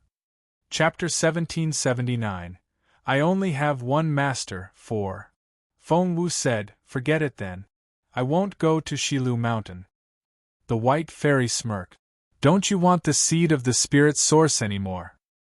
Feng Wu said, "Of course I do. I can raise my cultivation by a whole stage. Anyone would want it." The White Fairy looked Feng Wu up and down and smirked. "Well, since you're only a petty spiritual elder now, pretty much everyone can pick on you. Once you become a spiritual lord, you'll finally be able to walk around safely on this continent." Feng Wu didn't know what to say. This White Fairy was so arrogant. Only a spiritual lord could walk around safely on this continent? What about those who weren't spiritual lords yet? Haven't you heard the saying that anyone lesser than a spiritual lord is a mere ant? The White Fairy glanced at Feng Wu and sounded as if she was talking about something as common as eating or drinking. Feng Wu didn't know what to say. To her, spiritual lords were very capable cultivators. They were called lords because once people reached that level, as long as they were willing to work for the empire, they were capable enough to become lord. But to the White Fairy, anyone lesser than a spiritual lord was nothing but an ant. That was such a terrible way to put it. It was always like that in my time. I can only come to the conclusion that the Junwu Empire isn't all that great after all, the White Fairy said indifferently. Now you know how useless a level 7 spiritual elder is. Feng Wu sighed in resignation. She had only just become a level 7 spiritual elder when she had been a level 3 before. Doubtlessly, it was a level the White Fairy would laugh at. "Come. Let's go to Shilu Mountain." The White Fairy led the way. "We have to get that seed this time, no matter what?" Feng Wu asked. "Doesn't Master Si Basi have that seed?" The White Fairy said grumpily, "That old man isn't that shameless. He said he would give you the seed of the spirit source, but he wasn't just going to give it to you directly. Rather, he would have helped you get it by following the rules of the game. Did you really think that he would have just handed it to you? He's also bound by the rules of natural law. He'll be damned by heaven if he gives you help unconditionally." Feng Wu's eyes lit up. "I thought I lost the seed of the spirit source for good when I turned down Master Si Basi." The White Fairy said grumpily, "Someone is going to get that seed. If that old man won't help you, it'll go to the luckiest party, which will be us." "That's right." Feng Wu clenched her fist. "Now tell me the truth. You really don't like Chu Fengxiao, do you?" The White Fairy stared at Feng Wu. Feng Wu rolled her eyes at her. "What do you think?" At the thought of Jun Linyuan, the White Fairy nodded. "I'll believe you this once. As long as you're not in love with Chu Fengxiao, we can work as friends." Feng Wu smiled. "All right." The White Fairy might go on and on about the man she loved all the time, but she could be very serious when she needed to. The White Fairy asked, "Do you know that there are 3 ghost kings in the land of the spirit source?" Feng Wu shook her head. The White Fairy smacked Feng Wu on the head. "Ouch, that hurts!" The White Fairy wasn't gentle, and the pain almost made Fairy cry. "You don't even know that? What are you doing here in the land of the spirit source?" The White Fairy said in frustration. "It's so annoying that you even have the Ghost King seal, which is something everyone wants to get their hands on." Feng Wu grimaced. "There's no need to hit me." Chapter 1780, I Only Have One Master, 5. Chapter 1780, I Only Have One Master, 5. The White Fairy snorted. Why not? I can do whatever I want. As the princess of a long-gone dynasty, the White Fairy was born with arrogance and a bad temper. She stared at Feng Wu. Where did you get that seal? Feng Wu then told her about the 10 Direction seal which Sapphiro had given her as compensation, and how the Ghost King's seal had been hidden inside. She shrugged. Sapphiro just gave me the first thing she could find. She wasn't sincere at all. The White Fairy stared at Feng Wu in resignation. Don't brag about it. It's not nice. Feng Wu cleared her throat again. The White Fairy said, You naughty girl. You know so little, but you're so lucky. You have the Ghost King seal, Master Teacher C. Basie wants to be your master, and even I'm helping you. Do you know anyone else this lucky? What kind of family are you from? Feng Wu smiled wryly.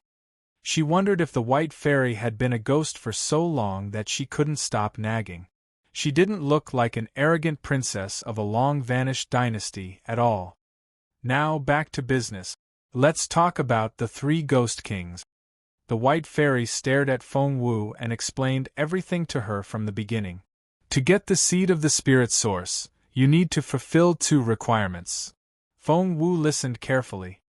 The look on the White Fairy's face also became very serious. First, you must have the Ghost King seal, which you already do. Feng Wu's eyes lit up. It was all thanks to Little Phoenix, since she had no idea that the seal was so important. Then, do you see the 3 empty slots on the seal? Feng Wu looked down at the seal and saw that there were indeed 3 slots in the shape of flames. Whoosh! The White Fairy waved her hand, and an orange flame flew out of her forehead and entered the Ghost King's seal. Thump! It filled the first empty slot, but the seal wasn't hot to the touch.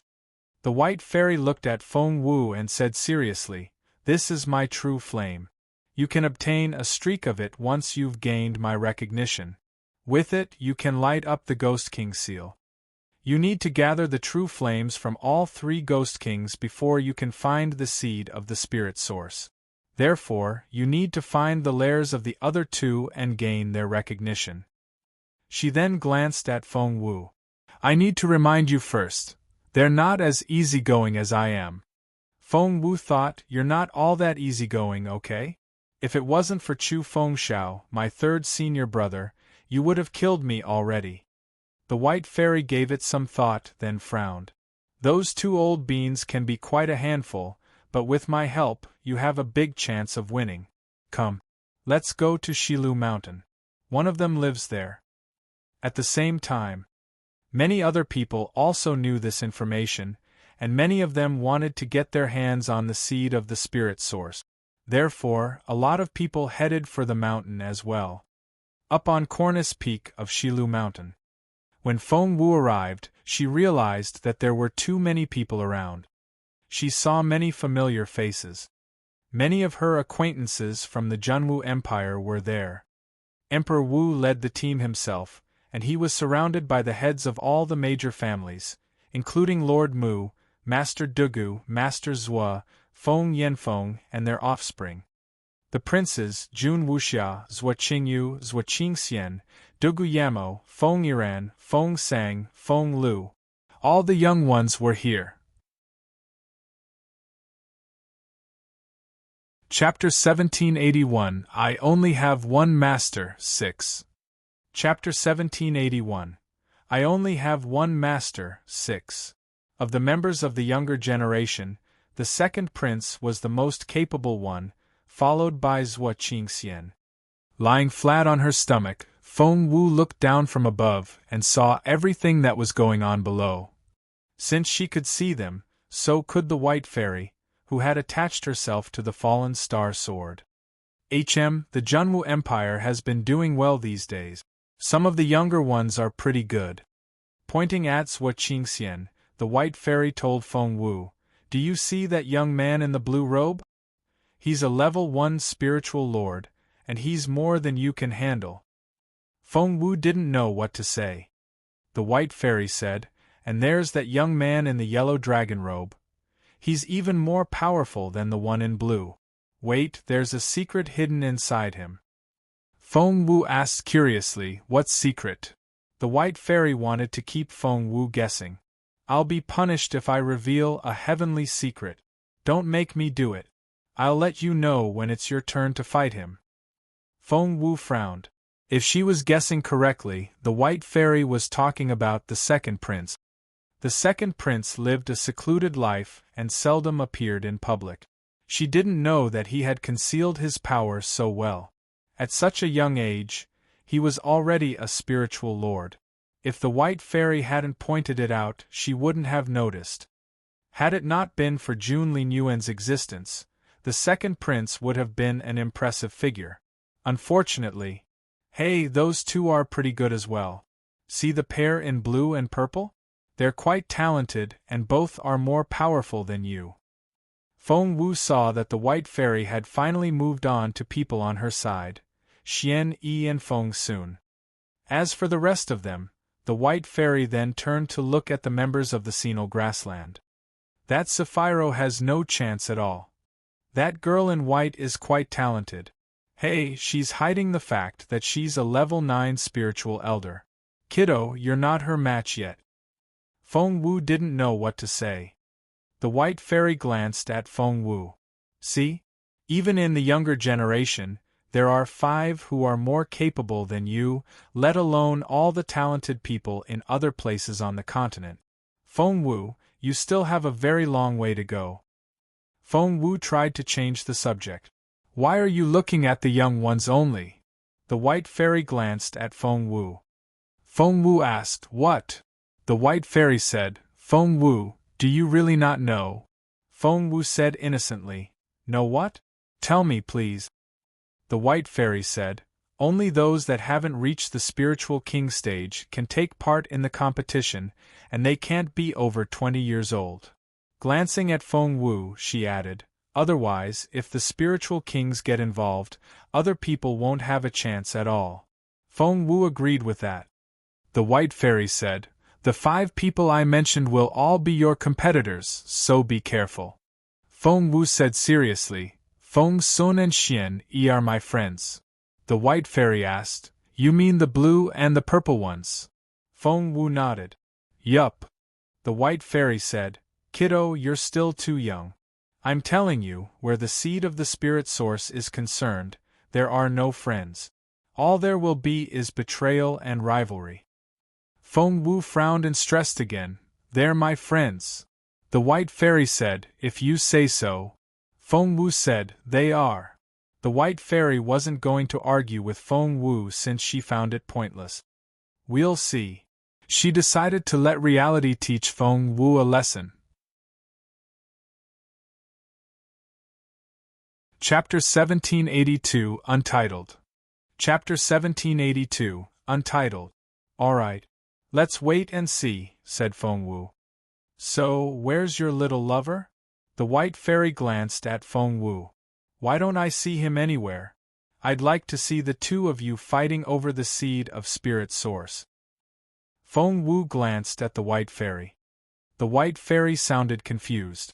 "Is he afraid to come?" Feng Wu took a deep breath. "I know why he isn't here." The White Fairy asked, "Why's that?" Feng Wu said, "You said it yourself. Spiritual kings aren't allowed to go near the tombs, nor can they take part in the competition for the seed of the spirit source." The White Fairy said, "That's right." Feng Wu said, "That's why he isn't here." The White Fairy finally understood what Feng Wu was getting at, but she didn't believe her. "That's not possible." Feng Wu asked why. The White Fairy said, "From what you said, he isn't much older than you." Feng Wu said, "He's 3 years older than me." The White Fairy smirked. "In that case, how can he possibly be a spiritual king?" "Kiddo, you're making things up. You think too highly of your little lover." Feng Wu didn't know what to say. In order not to let the White Fairy see her as a love rival, Feng Wu couldn't tell the truth about her real relationship with Jun Linyuan. Moreover, she had to pretend that there was something between them. It was such a tiresome task. Feng Wu was about to say something, when the white fairy waved her hand. Stop bragging. I'm not going to believe you. Feng Wu thought, suit yourself. You'll have to believe it once Jun Linyuan shows up. So, where are the tombs? Feng Wu looked into the distance, but she couldn't see anything apart from the bleak grassland. It's not time yet, the white fairy said indifferently. The tombs will appear in about 5 minutes. Then, after some thought, the white fairy said, don't rush into the tombs. It won't do you any good. Feng Wu nodded. Now let's go, said the white fairy. When Feng Wu walked down the slope and headed for the crowd, Sapphiro was talking behind her back. That Feng Wu is totally insane. She's so scary when she loses control. Look what she did to me. Sapphiro held Ranmil's hand and cried. Compared to the rude Sapphiro, Ranmil was like a real fairy. She was as elegant as a snowy lotus. She looked sympathetically at her crying sister, but she didn't make any rude comment. Infuriated, Feng Sun scolded Sapphiro. Nonsense. Feng Wu isn't as capable as you. How could she have done this to you? Sapphiro said, how am I supposed to know what happened to her? She improved quite a lot. She's no longer a level 3 spiritual elder. Feng Sun smirked. Sapphiro knew that Jun Wuxia and Zhua Qingyu held a grudge against Feng Wu, so she said deliberately, Feng Wu is already a level 7 spiritual elder now. That was an astonishing announcement. Everyone was surprised. How is that possible? Everyone, Feng Sun included, cried out in disbelief. Jun Wuxia shrieked, nonsense. Feng Wu was only a level 3 spiritual elder. Even if she made some wonderful discovery in the land of the spirit source, she should be a level 4 spiritual elder at most. How can she become a level 7 so suddenly?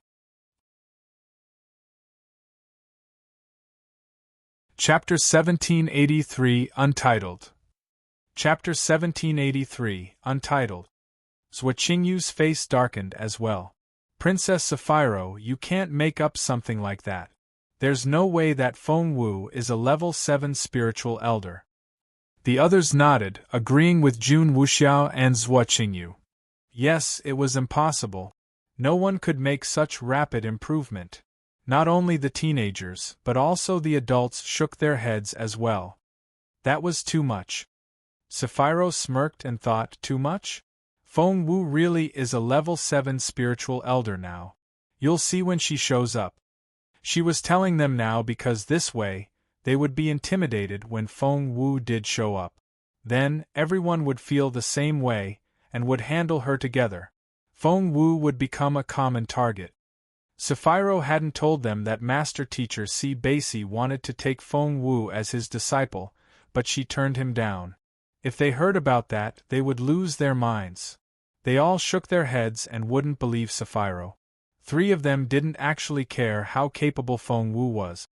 The 3 people were the second prince, Zhua Qingxian, and Ranmil.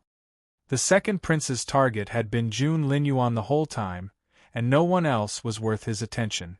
Therefore, no matter how talented Feng Wu was or how fast she had improved, as long as she wasn't as good as him, he wasn't bothered. Zhua Qingxian was the genius teenager of the Zhua family and Zhua Qingyu's older brother. He was the head of the younger generation of his family and a good friend of the second prince. Both of them were very capable young men. The third was Ranmil, the purest princess of the grassland. Feng Wu showed up with a smile when the others were talking among themselves. Are you talking about me? She was as stunning as ever. Wow. Everyone involuntarily stopped talking when they saw the brilliant teenage girl. The next second, all eyes were on Feng Wu. You! Feng Wu! Your cultivation level! It wasn't that Feng Wu didn't want to hide her capability, but with the rise in her cultivation level, the jade that she had used to conceal herself no longer worked.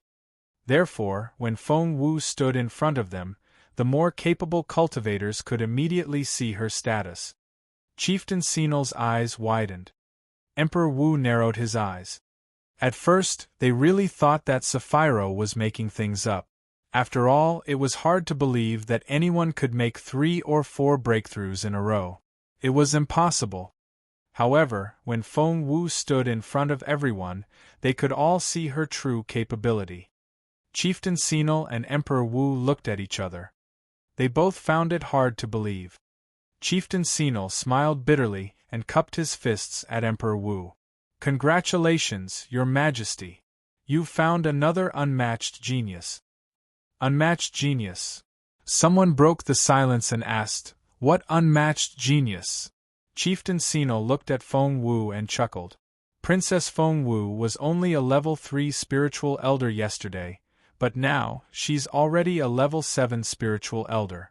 I think that's enough to make her an unmatched genius.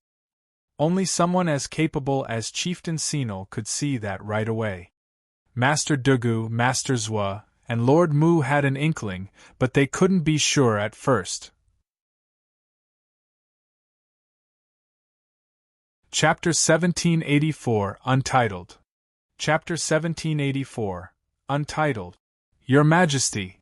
Jun Wuxia looked like she had just been struck by lightning. Meanwhile, the look on Emperor Wu's face was rather indescribable. It was great that the Junwu Empire had another unmatched genius, but what if that genius was unruly and uncontrollable? How frustrating! But it was still good news. Emperor Wu nodded. "Feng Wu, how did you rise from a level 3 spiritual elder to level 7 in one day?" Those words sealed the final verdict. What? So it was true. Jun Wuxia looked like she had just been struck by lightning. She swayed and nearly fainted. Zhua Qingyu stared at Feng Wu in disbelief. She clenched her fists in her sleeves, and blue veins popped up on the back of her hands. "Feng Wu, I always thought of you as my rival, but you're already beyond my reach," thought Zhua Qingyu. Duguyamo and even the others all stared at Feng Wu as well. Members of the Feng clan had the most complicated feelings toward the news. Feng Yanfeng was completely baffled. A level 7 spiritual elder. She had risen from a level 3 spiritual elder to level 7 in one day. How was that possible? That couldn't be. Had Feng Wu again become the genius that she had once been? And he had denied such a genius. Not only that, he also tried to remove her from the clan. Feng Yanfeng had never regretted his decision so much. He decided that he had to keep Feng Wu in the clan now, no matter the cost. He would never try to remove her from the clan again. Feng Yiran, Feng Sang, and Feng Lu all stood there, utterly baffled. They didn't know how to react. Feng Yiran and Feng Lu looked at each other in bewilderment. They still remembered when they were in northern border city. Back then, Feng Wu wasn't even a spiritual master yet, but half a year later, she was already a level 7 spiritual elder. What about them? Feng Yiran was an intermediate spiritual grandmaster, but Feng Lu was even worse. She wasn't even a spiritual grandmaster yet. How frustrating! Feng Lu shook with rage, but she couldn't utter a word. Seeing the others finally acknowledge that Feng Wu was a level 7 spiritual elder, Sapphiro was over the moon.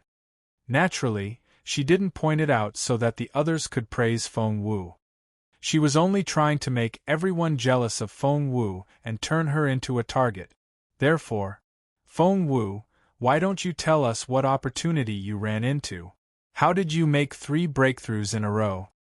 Feng Wu glanced at Sapphiro, slightly regretting not having cut off her tongue for good. Seeing Feng Wu keep silent, Sapphiro was very pleased. "Feng Wu, are you going to keep it a secret?" "That's true. No one would want to share such a great opportunity." Immediately, all eyes were on Feng Wu. Opportunity? What kind of opportunity would make Feng Wu improve so rapidly? Could she share it with other people? Everyone's gazes became even more intense. Feng Wu glanced at Sapphiro and couldn't be bothered to reply since the White Fairy was telling her about the tombs, and she didn't want to miss a word. Chapter 1785, Untitled. Chapter 1785, Untitled. But Sapphiro kept hopping round like an annoying bug. She glanced at Feng Wu and smirked. Feng Wu, you can't keep it a secret forever. Your biggest mistake is keeping me alive. Now I can tell everyone the truth. Everyone, Sapphiro sneered at Feng Wu before turning to the others. Guess what? Feng Wu made such rapid progress because she betrayed all of you. Instantly. Whoosh. All eyes were on Sapphiro. She had never been the center of attention before, so she smiled in satisfaction, glanced at Feng Wu, and smirked. Because she sold the information of 5 of the people here to the White Ghost King. As a result, the White Ghost King raised her to a level 7 spiritual elder. Wow. She can do that. What information did she sell? How did she do it? It's true. The White Ghost King really is one of the 3 Ghost Kings. Seeing the others become excited, Sapphiro smirked. Princess Feng Wu here sold the information of Ranmil, Zhuaqingxian, the second prince, Xian Yi, and Feng Sun to the White Ghost King. Why them? Because they're all young spiritual lords. Only young and powerful souls like them are worth the White Ghost King's attention. Sapphiro grew more excited as she spoke. So, the 5 of you should be more careful. If something happens to you, Feng Wu is the one to blame. The White Fairy grinned at Feng Wu. Are you going to just stand there and let her ruin your reputation? Feng Wu asked, do you think anyone will believe such a wild accusation? The White Fairy said, I think someone will. Feng Wu smiled. Those who trust me won't believe it no matter how I'm slandered. Those who don't will find some other excuse even if Sapphiro doesn't say anything. So, why should I explain myself to other people? The White Fairy looked at Feng Wu in surprise, agreeing with what she said. Feng Wu had left a good impression on the White Fairy, but that was about it. However, when the White Fairy saw how level-headed Feng Wu was, she began to respect her. Other girls would have burst into tears or fainted by now. Interesting. The White Fairy rubbed her chin and smiled. Bullshit. Hearing what Sapphiro said, Feng Sun was the first to react. He charged out, trying to hit Sapphiro. 2 of the older prince's secret guards stepped out and stopped him. Feng Sun then raised his leg to kick Sapphiro. That's all bullshit. You're lying. Slander Xiao Wu again, and I'll kill you. The ferocious look in his eyes made Sapphiro's stomach lurch. But Feng Sun wasn't Jun Linyuan, and he couldn't intimidate Sapphiro the way the latter did. Sapphiro took a few steps back and smirked at Feng Sun, who was struggling violently. Just wait and see. Soon, Feng Wu will get you killed.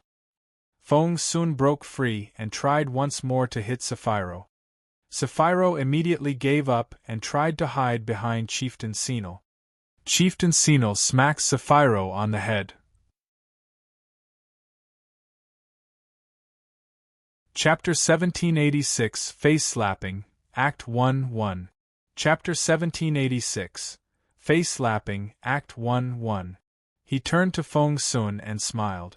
My daughter doesn't know what she's talking about. Young Lord Feng, please don't be mad. Everyone, just ignore her. Don't take her too seriously. After all, even if Feng Wu can sell such information, she doesn't know the others that well. What can she possibly sell? Father! Sapphiro stomped her foot. The chieftain had rendered all her efforts futile. Seeing that Chieftain Senil was being relatively reasonable, Feng Sun didn't try to hit Sapphiro again.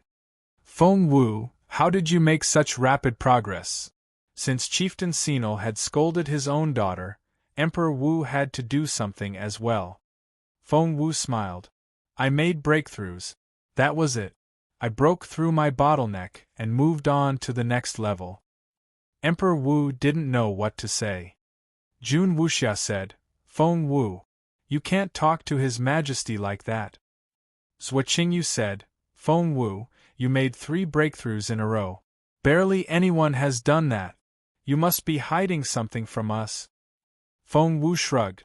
Is it that difficult to make 3 breakthroughs in a row? The others all nodded. Yes, it's very, very difficult. Feng Wu shrugged and said, but in the 6 months since I left Northern Border City, I rose from a level 1 spiritual master to a level 7 spiritual elder. During this time, I made 2, 3, and 4 breakthroughs in a row many times. I don't think it's all that difficult at all. Everyone immediately fell silent. Feng Wu's words rendered them all speechless. They had all forgotten one thing. Feng Wu's cultivation ability had been destroyed once, and she had restarted only after she returned to the imperial capital from Northern Border City. It was just as she said. Having more than one breakthrough at a time wasn't difficult for her at all. Everyone looked at one another, and none of them knew what to say. The second prince stared at Feng Wu with a gloomy look in his eyes. Just then, there was a rumble. The ground shook violently. An ear-splitting thunderclap almost tore the sky open. Formidable spiritual essence gathered came at them from all directions. Tombs rose out of the ground. The tombs! The tombs have shown up. Our chance is here. Even if we can't obtain the seed of the spirit source, we'll still find a lot of opportunities among the tombs. Quickly! The door to the tombs is open. Based on my past experience, the door will only open for 10 seconds. It'll close after that. Let's go! Immediately, all the youngsters of the Junwu Empire and Sino Grassland started running toward the tombs. Feng Wu wanted to move as well, but at that moment, a formidable power seemed to tie her down, and she couldn't even lift a finger. Who's doing this? Feng Wu asked the White Fairy. The White Fairy frowned. I'm searching. One moment.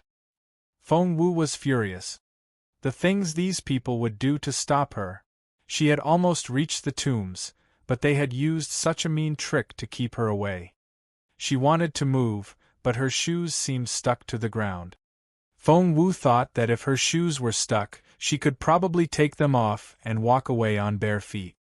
But how was she going to take off her shoes when she couldn't lift a finger? Xiao Wu, Feng Sun and Xian Yi showed up on either side of her at that moment. Chapter 1787 Face-Slapping, Act 1-2. Chapter 1787 Face-Slapping, Act 1-2. Seeing that Feng Wu only stood there, they realized that something wasn't right. You guys go in first, Feng Wu said, still frozen to the spot. Xiao Wu, Feng Sun wanted to say something, but Feng Wu cut him off. Last 3 seconds. Feng Sun, the two of you should go in now. Feng Wu glared at Feng Sun. Are you going to do what I say or not? Feng Wu knew that if she told them that she had been tied to the spot by some trick, Feng Sun would never go in without her, but she didn't want him to miss all the great opportunities inside. Feng Sun studied Feng Wu's face. Trust me, Feng Wu said solemnly. Feng Sun searched his memory and realized that Feng Wu had always been able to turn things around. Nothing had ever been able to affect her. At that thought, he nodded. We'll wait for you inside. Feng Sun and Xian Yi entered at the last second. But to Feng Wu's surprise, they weren't the last ones to go in. Instead, it was the second prince. He stood at the doorstep and looked into Feng Wu's eyes. There was a malicious smile on his gloomy face. Then the door closed. When the door shut completely, Feng Wu realized that the power tying her down had disappeared. She could move again. So, it was him. The White Fairy smirked. Who is he? Feng Wu said, He's the second prince. The White Fairy said, That's actually quite impressive. At his young age, he has achieved level 3 in his confined space, and he's so gloomy. Interesting. Feng Wu rolled her eyes at the White Fairy. This Ghost King was such a carefree character. The door to the tombs was shut, and Feng Wu still didn't know what to do. Xiao Wu, the Northern Feng general, quickly walked up to her and held her hands, looking concerned. Xiao Wu, what happened? Why did your mind wander off? Feng Wu smiled wryly. She hadn't been absent-minded. She hadn't moved because the second prince's confined space had stopped her. However, she couldn't say that, because she didn't have any evidence. Lady Northern Fong said sympathetically, "Xiao Wu, the door is shut. I'm afraid you've lost the chance." Before Feng Wu could say anything, Mrs. Wu chuckled. "Why does it seem to me that Miss Feng Wu was simply too scared to go in?" Mrs. Dugu said, "That's right." Everyone was rushing toward the door, and she was the only one who stood there. Empress Dugu waved her hand. "Miss Feng has risen to a level 7 spiritual elder, so she has already obtained what she needed on this trip to the land of the spirit source. The tombs aren't that important." Mrs. Wu said, "That's right. The tombs can be so dangerous. I can understand why Miss Feng was too afraid to go in." Hearing their words, the Empress Dowager, who was sitting on a soft cushioned chair a few steps away, snorted. "There I was, thinking that she was quite impressive, but she's just a coward." Feng Wu had saved the Empress Dowager several times, and with her great performance so far, the Empress Dowager's attitude had begun to change. But now, seeing that Feng Wu didn't dare go near the tombs, the Empress Dowager was disappointed. Feng Wu didn't seem affected by what everyone said.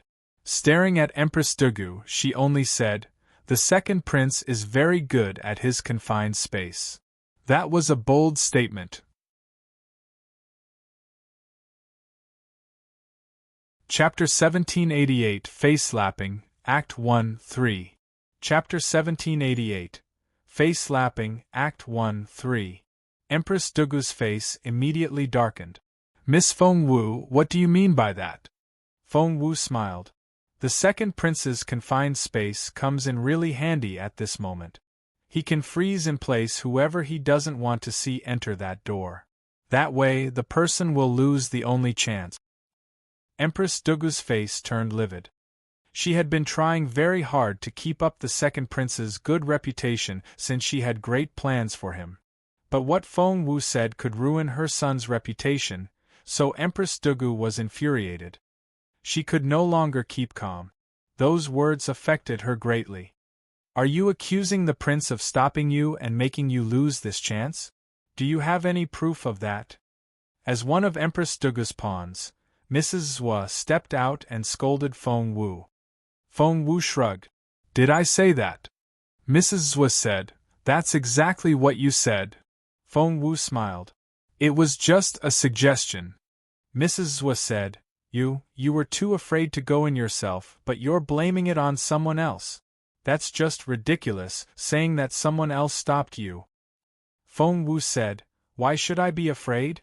If that's the case, why would I come here?" Mrs. Zhua smirked. "You're not afraid? Go in, then.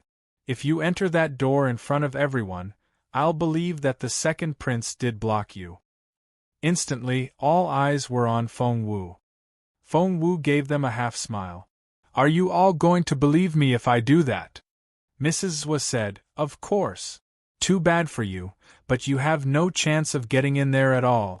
Feng Wu, you." But before Mrs. Zhua could finish, Feng Wu stepped out and headed for the door. Feng Wu stopped outside the door. Mrs. Zhua spoke in a sarcastic voice behind her. "You missed the timing. Who on earth do you think you are? That door won't open just because you want it to open." Meanwhile, Feng Wu stood outside the door and talked to the White Fairy, who was telling her how to get in. "Open the door. I'm Feng Wu. Open the door." Feng Wu pretended to pound on the door to the tombs. Those sitting around outside the door were all speechless. How can she be so naive? Who the hell does she think she is?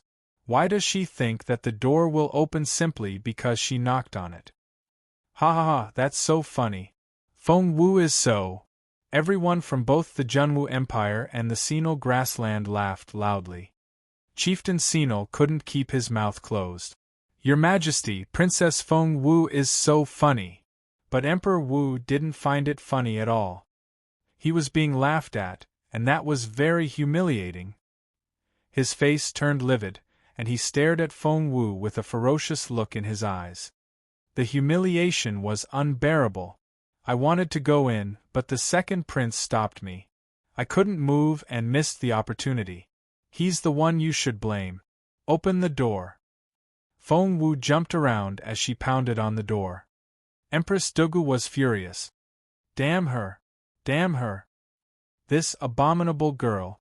She was trying to ruin the second prince's reputation in front of so many people. Chapter 1789 Face Slapping, Act 1-4. Chapter 1789 Face Slapping, Act 1-4. Building a good reputation was very difficult, and it would only take a small matter to destroy it. Empress Dugu finally knew why Feng Wu had walked toward the tombs just then. She can't go in, so she's going to ruin my son, thought the Empress. Take her down for M-. But, before she could finish, crack, the door had been tightly shut a moment ago. But now the bronze door slowly opened. Everyone watched in disbelief. The door is open. The door to the tombs has opened. Is it because Feng Wu knocked on it? Because Feng Wu said that the second prince stopped her, so the door opened for her. Is that it? Mrs. Zhuo and Empress Dugu's eyes widened, and the muscles on their faces twitched. They couldn't stop trembling. How was that even possible? How? Why did the door open? Feng Wu walked in and looked over her shoulder at Empress Dugu. The smirk on her face looked just like the one on the second prince's face earlier. Empress Dugu was baffled. The rest of the crowd was equally silent. The look gave Mrs. Zhuo the creeps, and she almost forgot where she was. However, she soon returned to herself and shouted, "It wasn't the prince. The prince definitely didn't use confined space on Feng Wu." The crowd was speechless. She shouldn't have brought that up. Now that she had, everyone was reminded of the accusation. Those that didn't believe it before also began to form their own ideas. People could tell right from wrong. Mrs. Zhuo didn't know what to say. Empress Dugu was speechless. After what Feng Wu said, even if the second prince was innocent, he didn't seem so anymore. Although Feng Wu didn't have any evidence, Empress Dugu couldn't blame her for anything either. Feng Wu could only imagine the looks on everyone else's faces when she walked through that door. The thought of the looks on Empress Dugu and Mrs. Zhuo's faces made her want to laugh. She then gave the white fairy the thumbs up. "I'm so glad you're with me. Thanks." The white fairy said proudly, "I used to live here and only left because it was too boring. But even though I live somewhere else now, I still have the key to my door. This prince has practically dug his own grave." Feng Wu chuckled. He has no idea that he's become the topic of the day now. I bet he's very satisfied right now. The white fairy felt speechless. "This is my home. Some outsider comes here to steal from my house and tries to lock me outside? Is he an idiot?" Feng Wu laughed. "He's going to pay for this." The white fairy wasn't exactly a forgiving person. Feng Wu chuckled. "Hey, you haven't told me where the other two ghost kings are yet. How dumb are you?" The white fairy gave her a "you idiot" look. Feng Wu looked perplexed. The white fairy looked her up and down and said in resignation, "Do you know what level you are at right now?" Feng Wu said, "I'm a level 7 spiritual elder." The white fairy snorted. "So, you do remember." Feng Wu rubbed her nose and said, "I've always had good self-awareness." The white fairy almost laughed. "If you're so self-aware, why don't you realize that it's next to impossible for you to defeat them?" Chapter 1790 Face Slapping, Act 1-5. Chapter 1790 Face Slapping, Act 1-5. Feng Wu said sincerely, "I have you, don't I?" The white fairy couldn't believe her ears. "There's one of me and two of them. Plus, they're twin brothers. When they join hands, they're even more capable. Why are you so sure I can defeat them?" Feng Wu asked, "Can't we reason with them?" The white fairy said sarcastically, "Please don't tell me that you think I'm on friendly terms with them." Feng Wu asked, "You're not?"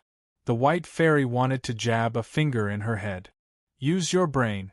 If they're my friends, why would I abandon a nice, big house like this to go live in a cave? Feng Wu cleared her throat. The exasperated look on the white fairy's face suddenly made her want to laugh. The white fairy puffed out her cheeks and glowered at Feng Wu, and Feng Wu had to work very hard to fight back her laughter. Stop laughing. The white fairy rolled her eyes. Sure, there are a lot of treasures hidden among the tombs, but this place is riddled with danger. Why are you laughing? Aren't you worried at all? Seeing the way the white fairy rested her hands on her hips and sulked, Feng Wu burst out laughing. This posture simply didn't match her fairy-like appearance at all. Who would have thought that she used to be a princess of a past dynasty? The white fairy's face darkened, and she glared at Feng Wu. Stop it! Feng Wu immediately waved her hands. All right, I'll stop. Ha ha ha ha! The white fairy said, Do you want to say bye-bye to the treasures and opportunities? Feng Wu immediately surrendered. The white fairy glanced at her and snorted. Feng Wu pleaded, Dear fairy, please help me, please. The white fairy glanced at Feng Wu but didn't say a word. Feng Wu tugged at her sleeve. Dear fairy, if I get to meet Chu Tianxiao again, I'll tell him how pretty, gentle and kind you are. Fine. Stop talking already. The white fairy might sound impatient, but Feng Wu could tell that she was very happy. So, what should we do first? Feng Wu smiled at the white fairy. The white fairy asked, What do you want to do? What do I want? Tilting her head, Feng Wu gave it some thought and said, Of course, I want to improve our capability first. Me, you, little phoenix, the cub, the fallen star sword. The white fairy nodded. That's a good idea, but… Feng Wu kept her gaze on the white fairy. But what? The white fairy said proudly, But I'm the only one who can help you. Feng Wu let out a breath of relief. Thank you, dear fairy. The white fairy glanced at Feng Wu. Feng Wu immediately said, If I meet Chu Fengxiao again, I'll say something nice about you. The white fairy snorted. You sound as if I need your praise. Feng Wu immediately said, But other people need to know your good deeds. Whether or not you need it, I'm still going to do it. That sounds more like it. The white fairy glanced at Feng Wu again. She began to like the way this girl talked and behaved. Chapter 1791 Face-Slapping, Act 2 1. Chapter 1791 Face-Slapping, Act 2 1. The white fairy thought, since I've decided to help her, I might as well finish the job. Brother Chu likes kind girls. He'll be very happy when he hears about what I did. Meanwhile, Feng Wu had walked a few hundred meters into the main hall.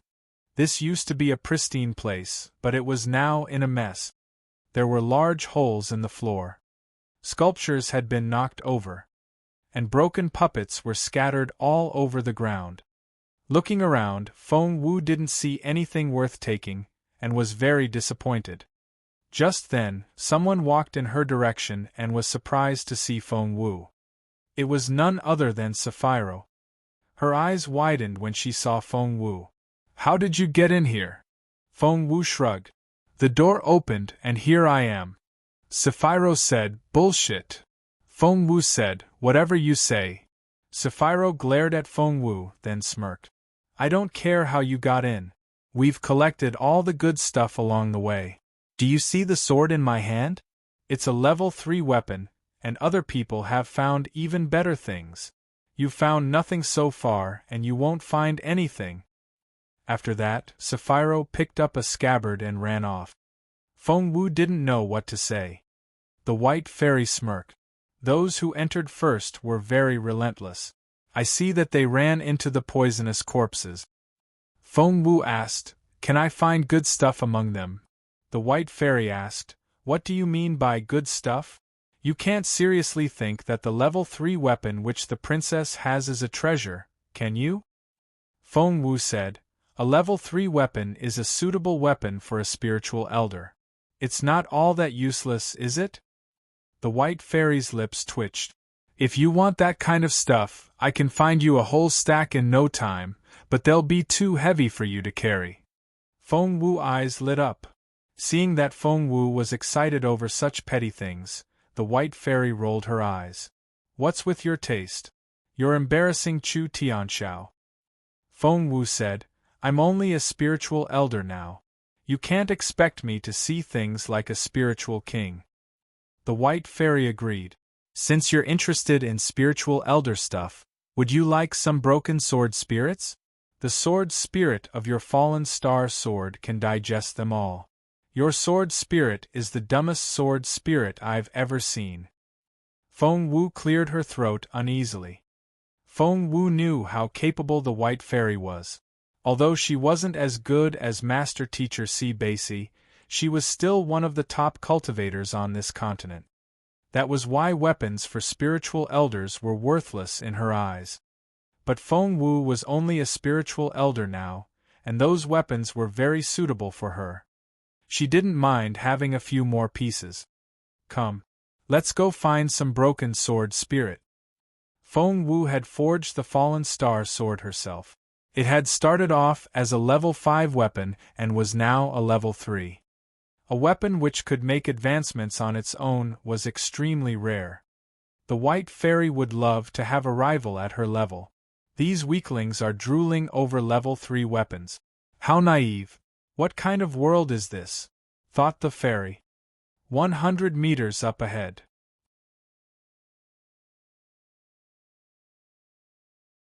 Chapter 1792, Face-Slapping, Act 2-2. Chapter 1792. Face-Slapping, Act 2-2. Turn right. You'll see a door. There are numbers above the door. The password is 123456. Feng Wu found that password a bit too simple. Aren't you afraid that other people will guess it? Feng Wu asked casually. The white fairy said, the simpler ones are harder to guess. No one has ever guessed it after all these years. Feng Wu rubbed her nose. All right. Just then, she heard someone talking not far away. This is the right direction. We'll follow the second prince. The prince definitely has a map. Following him has to be the right choice. Yes, that's right. After that, nearly everyone followed the second prince and walked in another direction. Feng Wu watched the scene from her hiding place. They've gone that way, Feng Wu murmured to the white fairy. The white fairy glanced at Feng Wu. Do you want to follow them? Feng Wu said, Of course not. I'll go wherever you tell me to go. The white fairy glanced at Feng Wu. Do you know where the prince is taking them? Feng Wu asked curiously. Where? The white fairy smirked. They are heading right for the lair of the Ghost King of the Netherworld. This is going to be interesting. The white fairy spoke before Feng Wu could ask. Let's go. Our priority is to improve your ability. Feng Wu nodded and opened the door to the secret room. Close the door, the white fairy whispered. Feng Wu nodded and quickly closed the door. She turned around to find a room filled with brilliant golden light and dense spiritual essence. The room was vast and empty. It was only about 100 square meters in size, but the dense spiritual essence caught Feng Wu's attention.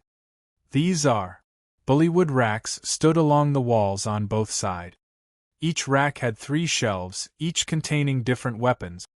After countless years, the racks all looked worn and dilapidated.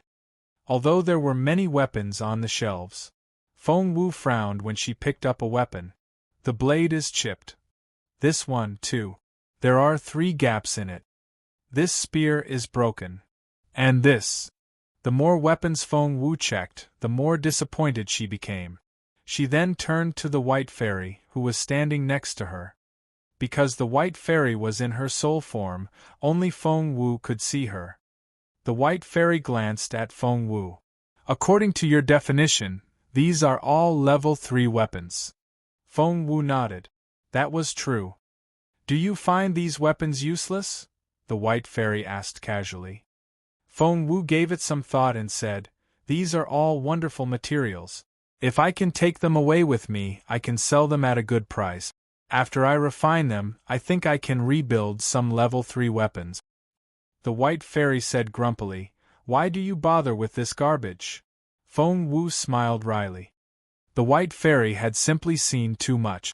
These broken weapons would be very popular in the outside world.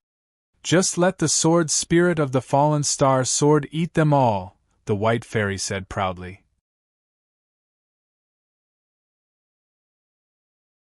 Chapter 1793 Face-Lapping, Act 2, 3.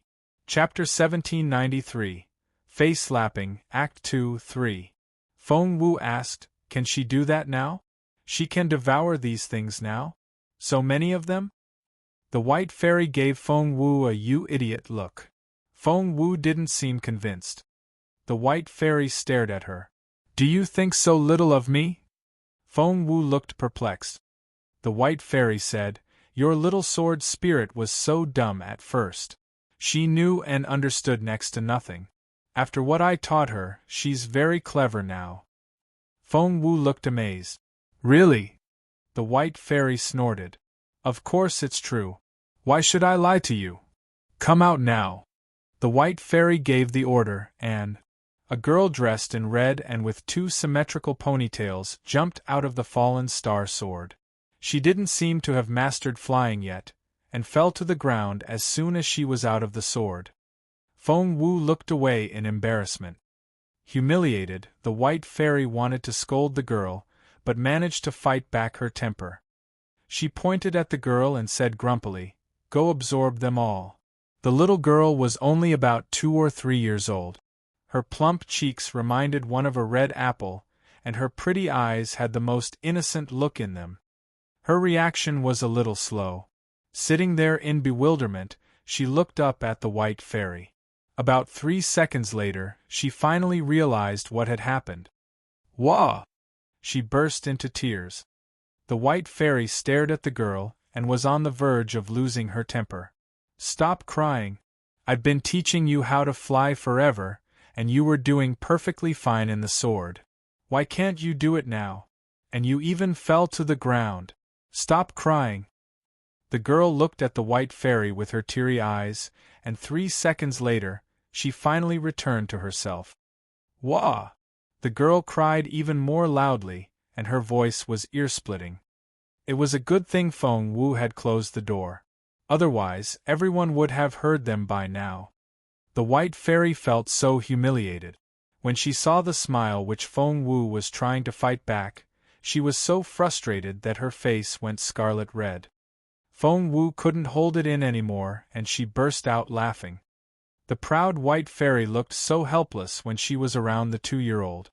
Seeing the childish side of the fairy, Feng Wu found her quite adorable. "Don't tell her off. She's only a 2-year-old, and she knows nothing but sleeping, eating, and crying. What do you expect?"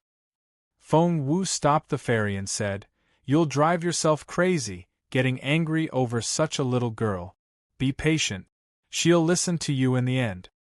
The White Fairy snorted and stared at the little girl who had humiliated her. "Go eat the broken sword spirit, now." The little girl still had tears on her cheeks and looked most adorable. Biting her lower lip, she nodded and inched toward the broken weapons. She was still stumbling when she walked, but when she picked up a broken sword, her eyes lit up. The next second she stuffed it into her mouth.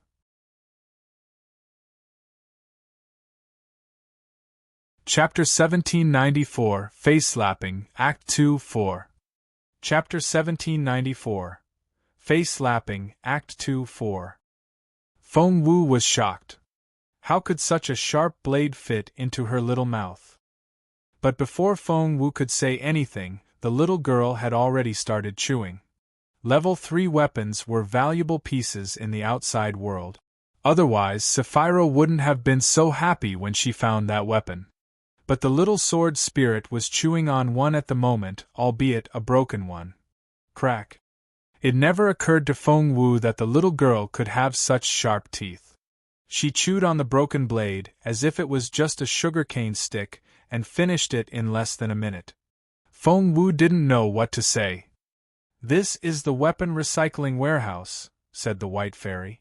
"Although the weapons aren't intact, they work the same to replenish the spiritual essence." Feng Wu nodded. Her eyes were fixed on the little sword spirit the entire time. After finishing the sword, the little sword spirit turned around to fetch a second weapon, which was a spear that had been snapped in half. Crack! She seemed to enjoy it a lot. Feng Wu could see that the entire fallen star sword was covered by a pale blue glow. As the little sword spirit ate, the blue color became deeper and deeper. The White Fairy said, "The pale blue means that the sword is still at level 3. When it turns from deep blue to light green, it will become a level 2 weapon." Feng Wu asked in surprise, "Are you saying that the fallen star sword can level up?" The White Fairy rolled her eyes at Feng Wu. "Why else would I bring you here? To play with you?" Feng Wu wasn't affected by her arrogant tone at all, and she asked with a smile, "So, the fallen star sword can become a level 2 weapon?" The White Fairy glanced at her before she looked away. Feng Wu asked, "Can it?" The White Fairy wanted to smack Feng Wu on the head, but she controlled herself in the end. "Just wait and see." Crack! The sound of the little sword spirit chewing on the metal went on and on. Feng Wu had thought that she would be full after eating 2 or 3 pieces, but to her surprise, the sword spirit was still eating after finishing 5 pieces. "Is she going to be all right?" Feng Wu asked the White Fairy. The White Fairy looked up at the ceiling and wouldn't talk to Feng Wu. "All right." Feng Wu turned to check the fallen star sword itself. She held it in her hands. The 1-meter sword turned a deeper shade of blue until it was very dark. Because the sword had a spiritual connection with Feng Wu, she could clearly sense the transformation. 70%, 80%, 85%, 90%. Although level 3 and level 2 weapons were only 1 level apart, there was a great difference in their capabilities, which was reflected in their prices. The price of a level 2 weapon was 5 times that of a level 3. Feng Wu calculated the price of a level 3 weapon in spiritual stones. A level 3 weapon in perfect condition would cost her 10,000 low-grade spiritual stones.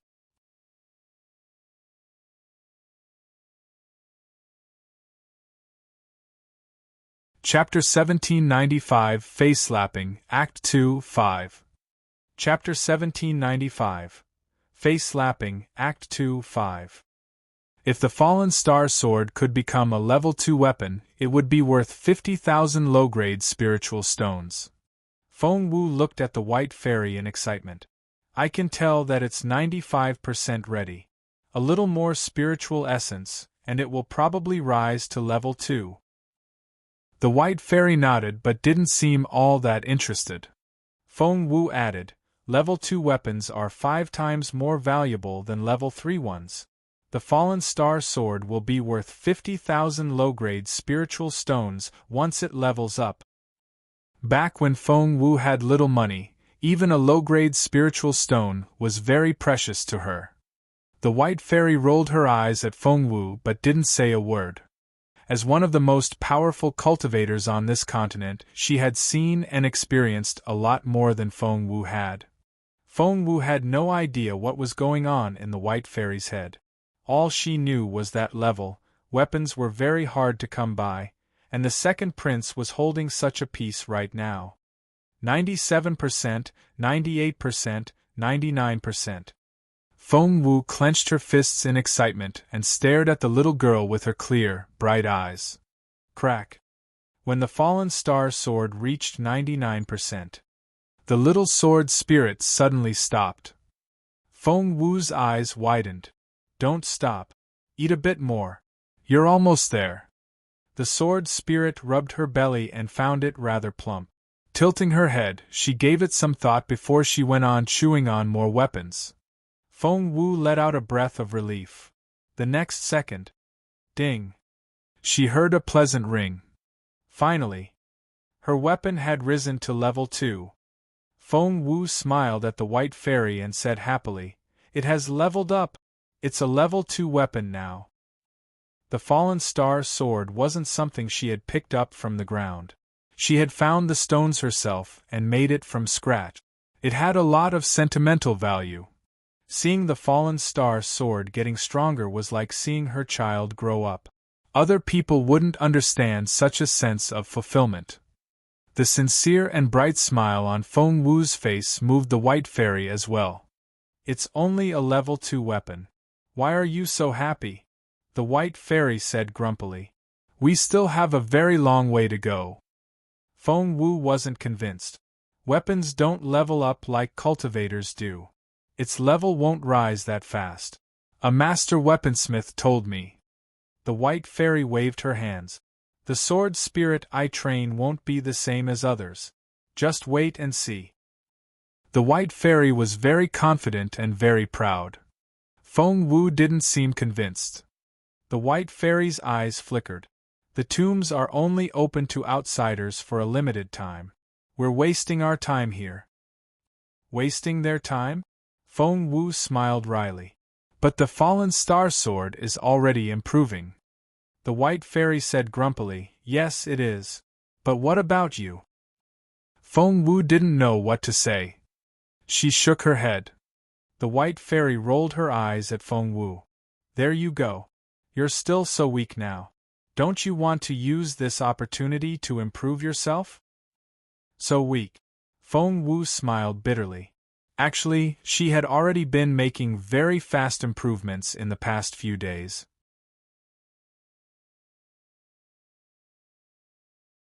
Chapter 1796 Face Slapping, Act 3 1. Chapter 1796 Face Slapping, Act 3 1. She had risen from a level 4 spiritual elder to a level 7 in one go. To anyone else, that was very rapid advancement. Earlier, outside the door to the tombs, so many people had been shocked by her efficiency. The white fairy said, Your advancement was too fast, and your foundation is too weak. Right now, your top priority is to train yourself and bolster your dantian. Otherwise, when you have the seed of the spirit source, your body won't be able to withstand any training before it collapses. She was right, and Feng Wu agreed with her. And, come with me. The white fairy gestured with her hand. Enhancing your physical strength and dantian may be difficult for other people, but here among the tombs, I just happen to know a place that can help you. The white fairy used to live here and knew the place like the back of her hand. She could walk around easily even with her eyes closed. The place was full of halls and crisscrossing roads, and it was very easy to get lost. One might never find their way back. But with the white fairy around, Feng Wu had a huge advantage. The white fairy led the way and Feng Wu followed her. The fairy told Feng Wu as they walked, Those people only ever see just part of this place and have no idea what the real treasures are. Feng Wu chatted with her. I'd love to hear about that. The white fairy had been a ghost for so long. Now that she finally met Feng Wu, she couldn't stop talking. She said, There's a side room about 50 meters ahead of you on your left. It may look like a dilapidated side room to you, but it contains a lot of materials for cultivation. It's the resuscitation pool for netherworld ghosts, and it's not something I'd tell anyone about. Feng Wu's eyes lit up. Cultivation materials. The white fairy said grumpily, Forget it. Those things are suitable for those below the spiritual elder stage. You're already a spiritual elder now. They're useless to you. Feng Wu wished that Qiuling and Chaoge were here. They would have made very good use of the materials. The white fairy shrugged. She had no idea who Qiuling and Chaoge were, but any cultivator below the spiritual elder stage was negligible to her. Rumble. Just then, Feng Wu heard some voices. Wait, said Feng Wu. I hear someone quarreling up ahead. The white fairy frowned. You don't seem to be the meddlesome type. Feng Wu smiled bitterly. That's right, I'm not. But I think I heard some familiar voices. The white fairy said, So what? Your top priority now is to improve yourself. Feng Wu shook her head. This place is full of danger, and people can be killed so easily. I can't just stand by and do nothing." The white fairy stared at Feng Wu. Feng Wu looked back at her. "Are you sure you want to go?" The white fairy frowned. Feng Wu nodded solemnly. The white fairy said in resignation, "Let's go then." Feng Wu asked, "Are you not mad?" The white fairy rolled her eyes. "You look like a reasonable girl, but once you make up your mind, no one can change it. Am I right? I'd rather you deal with this business quickly than waste your time here." Feng Wu beamed at her.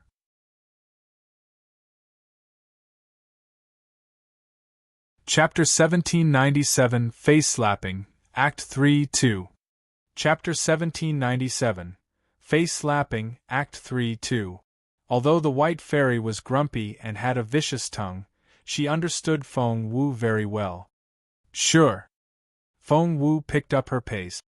She seemed to recognize Qiling's voice earlier, but she didn't think she saw Qiling enter this place. Therefore, she had to make sure.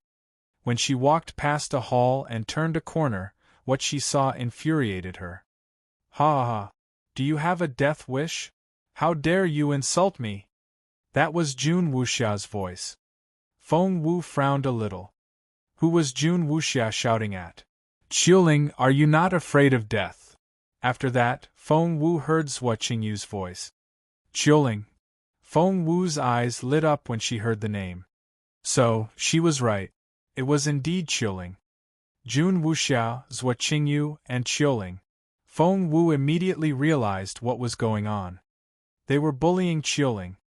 As expected, Jun Wuxia then said, "Qiling, we're not asking you to do something impossible.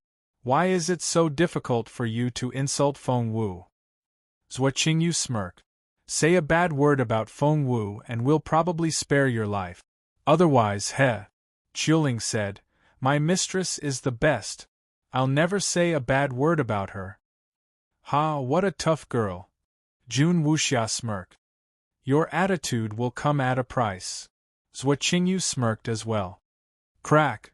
There came the sound of a joint being dislocated. "Arg!" Qiling cried out in pain, and cold sweat rolled down her face. "Weren't you so tough a moment ago? Why are you crying now?" Jun Wuxia smirked. "Say it. Say Feng Wu is a bitch and I'll let you live." Zhuo Qingyu broke Qiling's kneecaps, forcing her to kneel. Thump! Qiling fell to the ground with a thump. "Arg!" Qiling screamed again. "Still no? Are you that stubborn? Fine." Zhuo Qingyu picked Qiling up by her throat and was going to break her neck. Feng Wu arrived at that moment. And she was ready to charge at Zhuo Qingyu. The white fairy said, "I wouldn't do that if I were you." Feng Wu turned around and stared at the white fairy. The white fairy said seriously, "You'll expose yourself. And your enemy won't waste this great opportunity to kill you. She's just a servant, and her life is worthless. How can she be more important than your life and your future?" The white fairy couldn't understand Feng Wu's choice. Back then, the white fairy herself was a respected and beloved princess. Countless servants used to work for her, and she never cared for any of them. Feng Wu stared at the white fairy. The white fairy was confused and infuriated by Feng Wu's defiance. Feng Wu smirked. "She might be worthless to you, but to me." The white fairy was ready for a speech, saying that all lives were equal, and she had even prepared her retort. However, what Feng Wu said was, "You're tuning in to the Phoenix Knights YouTube channel. Don't forget to subscribe and join us on this journey to catch the most captivating stories."